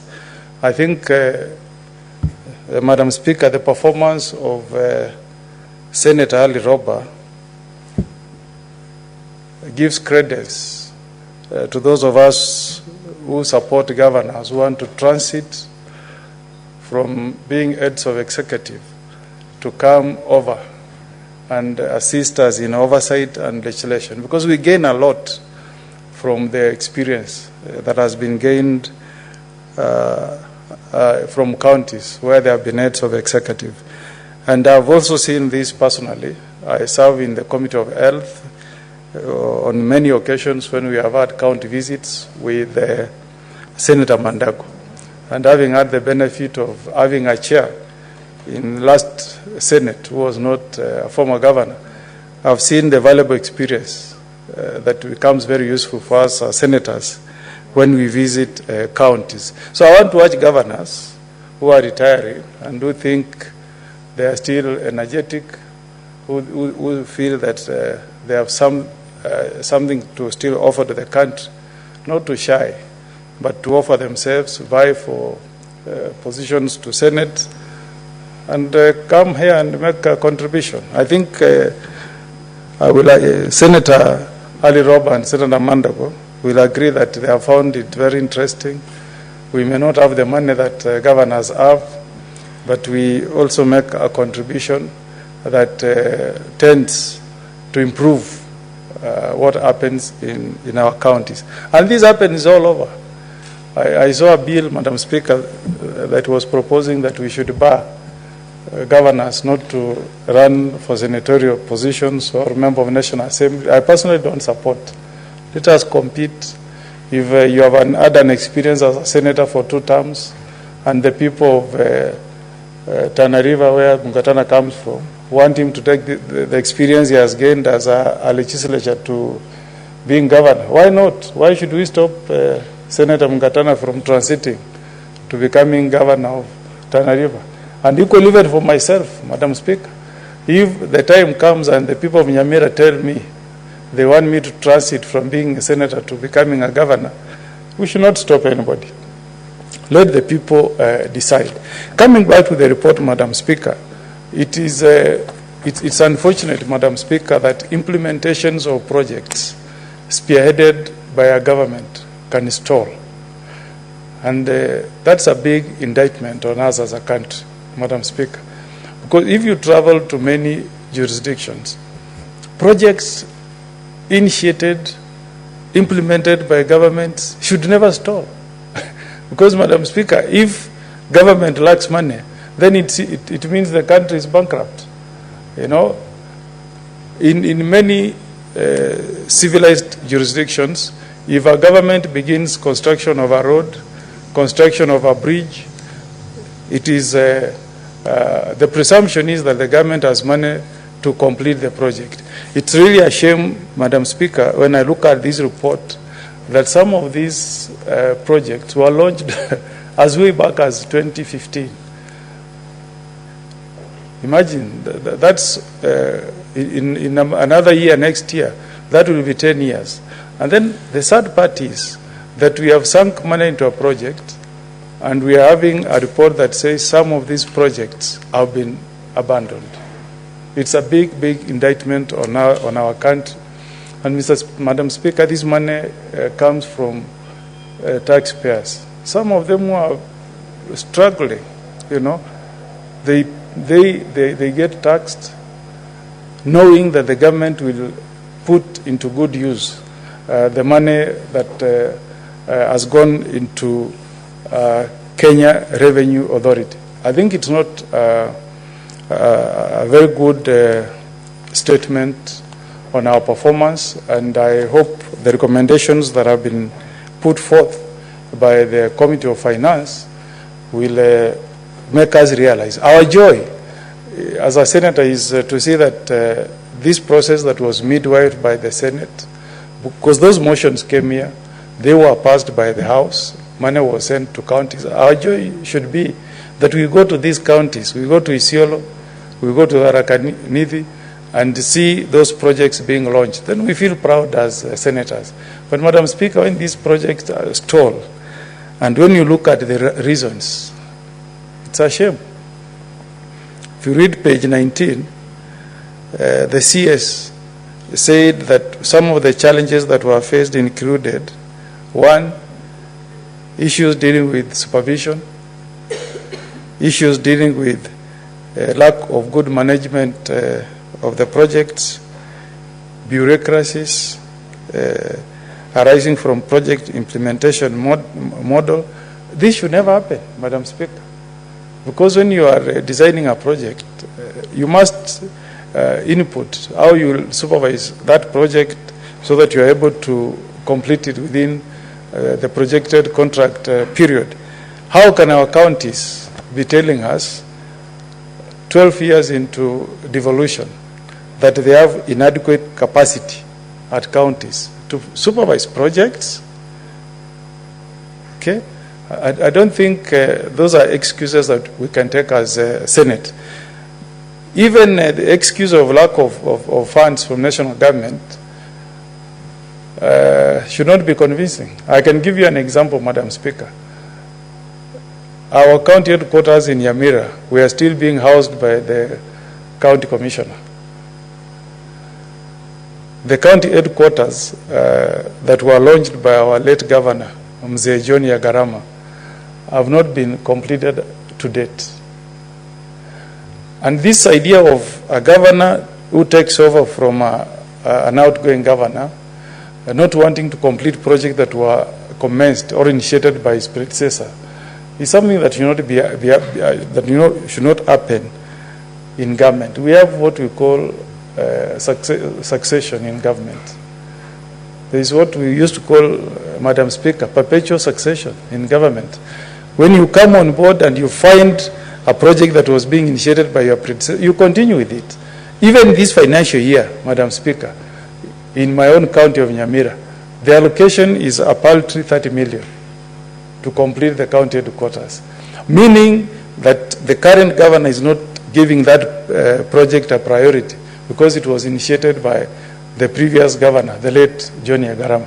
And at times, this leaves room for speculation. I have no evidence at all, but when you put your ears on the ground, people will tell you that the commission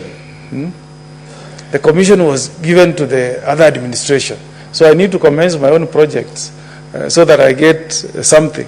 Already, we are breaking ground for an industrial park.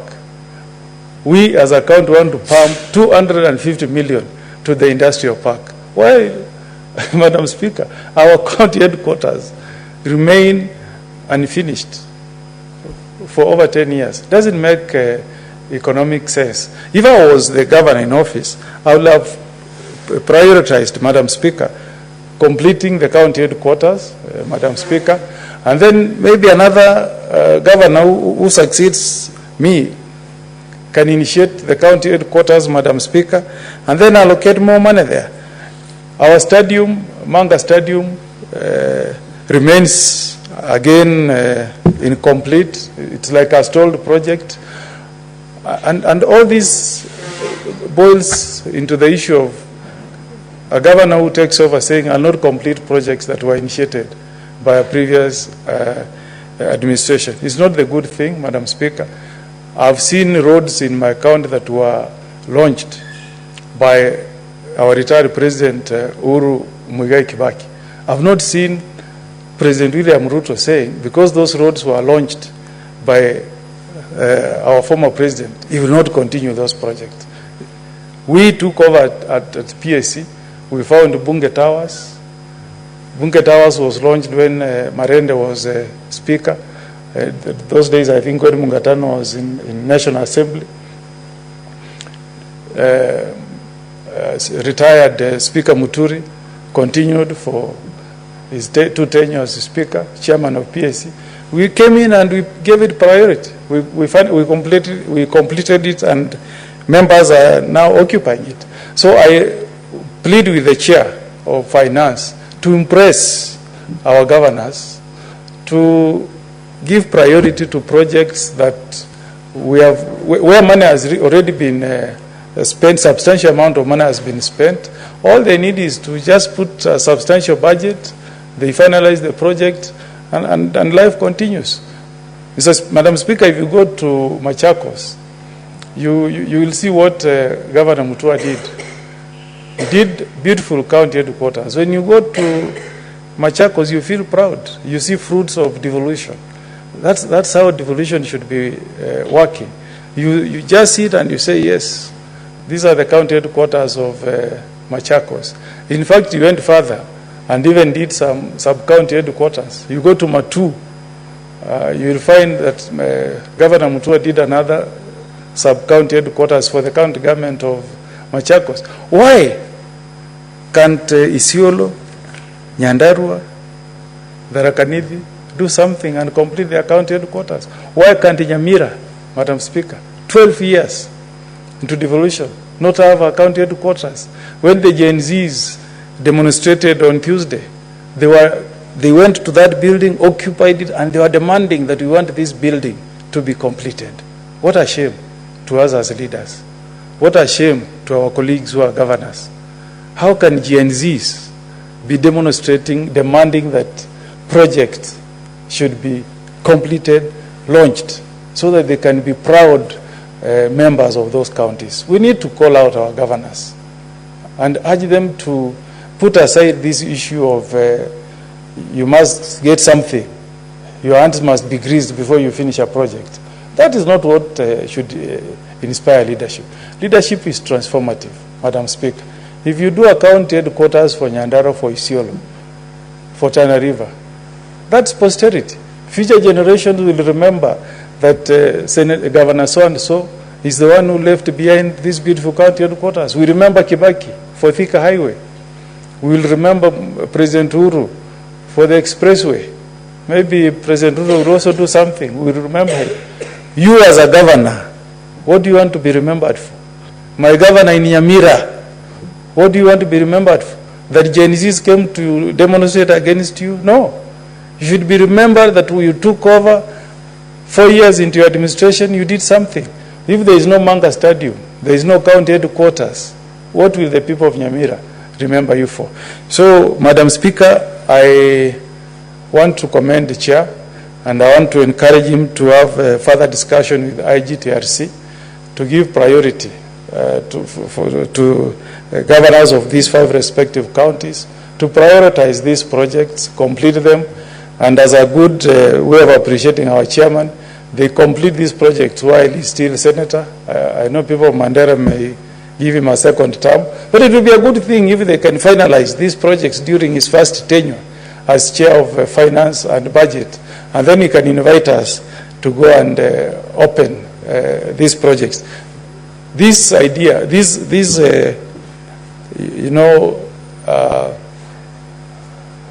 marking scheme does not reflect very well on us as a country. Madam Speaker, we have so many grants that go to our counties. Like me, we are receiving about 150 million to support agriculture. But if the report we have is that counties don't have capacity to implement projects, how will our donors be encouraged to give us money, Madam Speaker? I really want to plead to our friends, chief executives in counties, to style up, transform our counties, Madam Speaker, complete our hospitals, do our roads. I don't think we came up with counties so that we can just have marams. I also want to walk to my county of Nyamira, Madam Speaker, and tell my people that my governor, whom I worked so hard to ensure that he gets money from Nairobi, has done even 5 kilometers of tarmac, Madam Speaker. We don't want to go to counties and all that we can see is maram. What you are seeing in these county headquarters is replicated in water projects, Madam Speaker. You go to a county, I was looking through the audit report from Nyamira, Madam Speaker, you find beautiful projects identified. You are told the county government will do 20 boreholes, 1 in each ward, in our 20 wards. But when the auditor is doing an assessment, he says there was no proper use of money. There was no value for money for the people of Nyamira because the boreholes were sunk, but no electricity was connected, no solar, no piping to homes. And he returns a verdict and says there was no value for money for the people of Nyamira.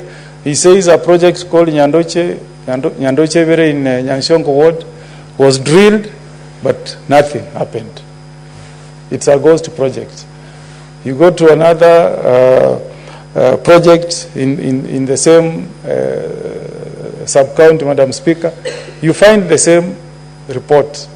17 million spent, no no connection of pipes to homes, no value for the people of Nyamira.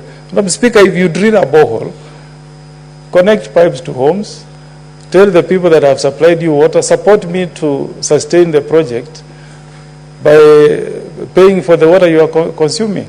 That's the only way, Madam Speaker, devolution will have meaning to our people. And those governors who are engaging in taking kickbacks, who don't want to complete projects by predecessors like projects started by Senator Captain Ali Roba, it's a shame. Madam Speaker, it's a shame. And the Gen Z has shown us that they can knock on our doors, Madam Speaker. They have demonstrated that they want to put the bar very high for governance. These guys want results, Madam Speaker. They want results. So our governors should style up, Don't put kickbacks as a priority. Complete projects for our people so that we can transform this country. With those remarks, Madam Speaker, I support. Thank you, Senator. Senator Ali Roba, the mover of the motion, please reply.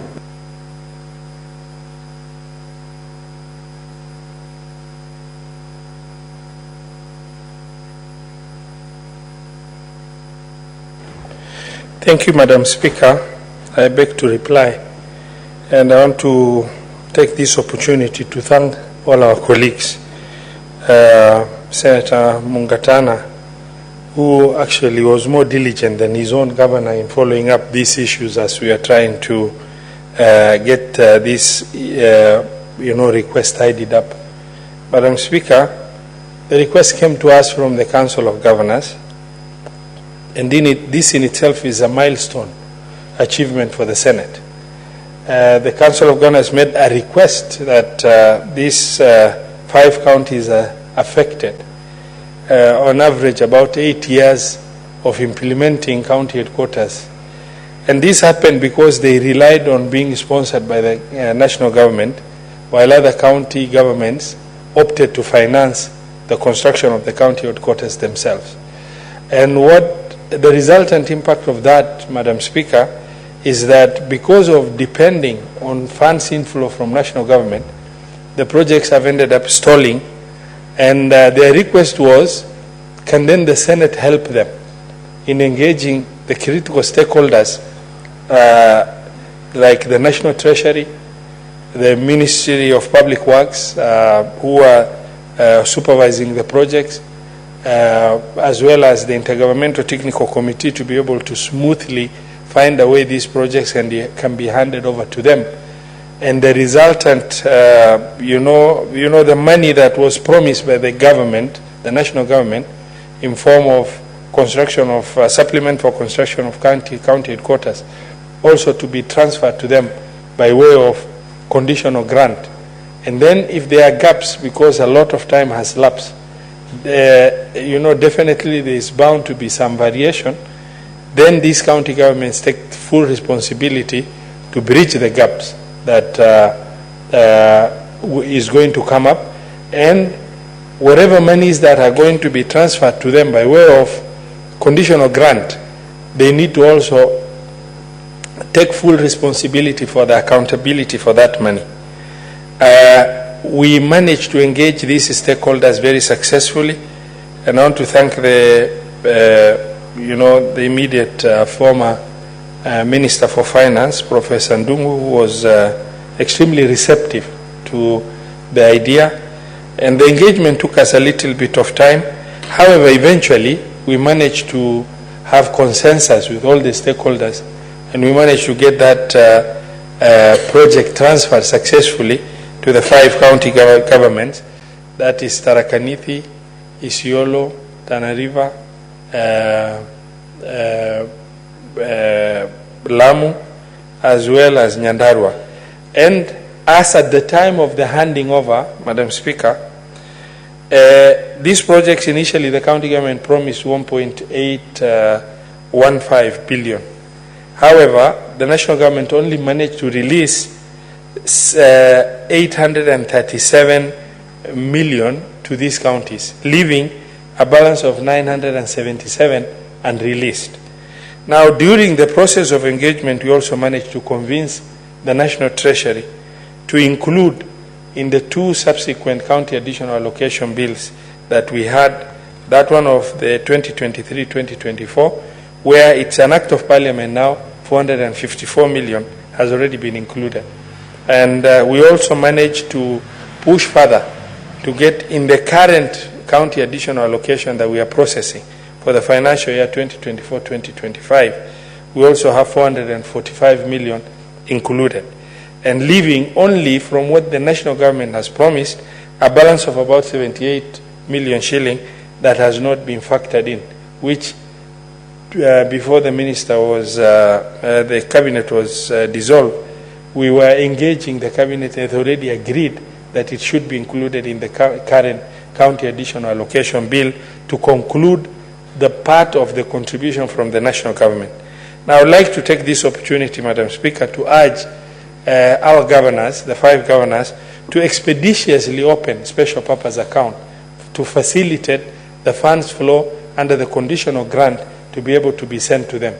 And then these projects, they need to take the bull by the horn.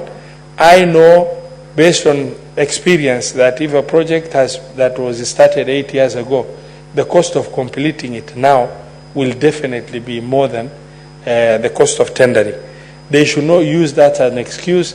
They need to top up what's required, because other than the 5 counties that were lucky but also unlucky to have been sponsored by the national government for construction of county headquarters, the remaining 42 managed to build their own county headquarters using the shareable revenue they were receiving and their own source revenue. Meaning, they also need to be obligated to make sure these projects are finished and the public can benefit from the projects. Madam Speaker, I also wish to report, I know this agenda has really remained on the order paper for a long time, but during that process, the handover has taken shape already.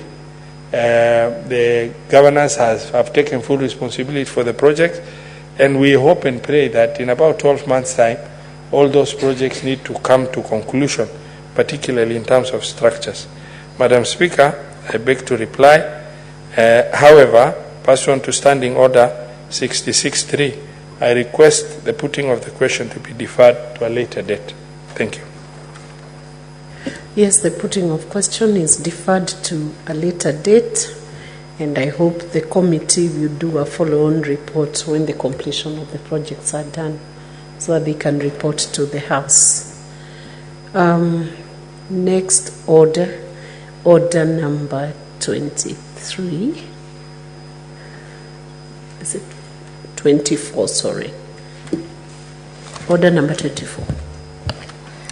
Order number 24. Report of the Select Committee on County Public Accounts on its consideration of the report of the Auditor General on the financial statements of West Pokot County Assembly for the financial year 2018-2019 and reports of the Auditor General on the financial statements of Isiolo, Kiambu, Kitui, Marsabit, Narok, Nyamira, Trans Nzoia, West Pokot, and Murang'a County Assemblies for the financial year 2019-2020. The chair of this committee, Senator Kajun, is not here. The order is deferred. Point of order.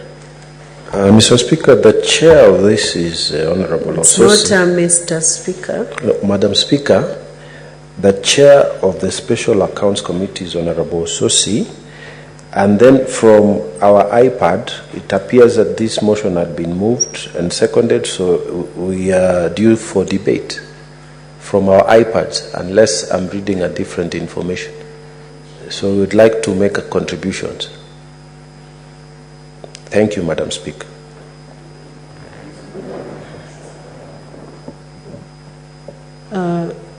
Honorable Senator, this motion was moved by Honorable Senator Kajwang, and he had not finished moving the motion. He had a balance of about 15 minutes before he could conclude moving the motion, so it's premature. So the order is deferred. Next order. Order number 25, motion, establishment of national teaching and referral hospitals in Kenya. Senator Mwaruma, I believe this is Senator Mwaruma. He's not in the House, so the motion is deferred. Next order. Order number 26, motion, county governments to set aside land for the planting of indigenous trees.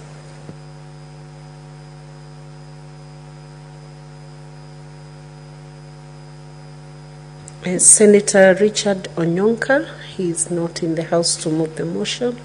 This order is deferred.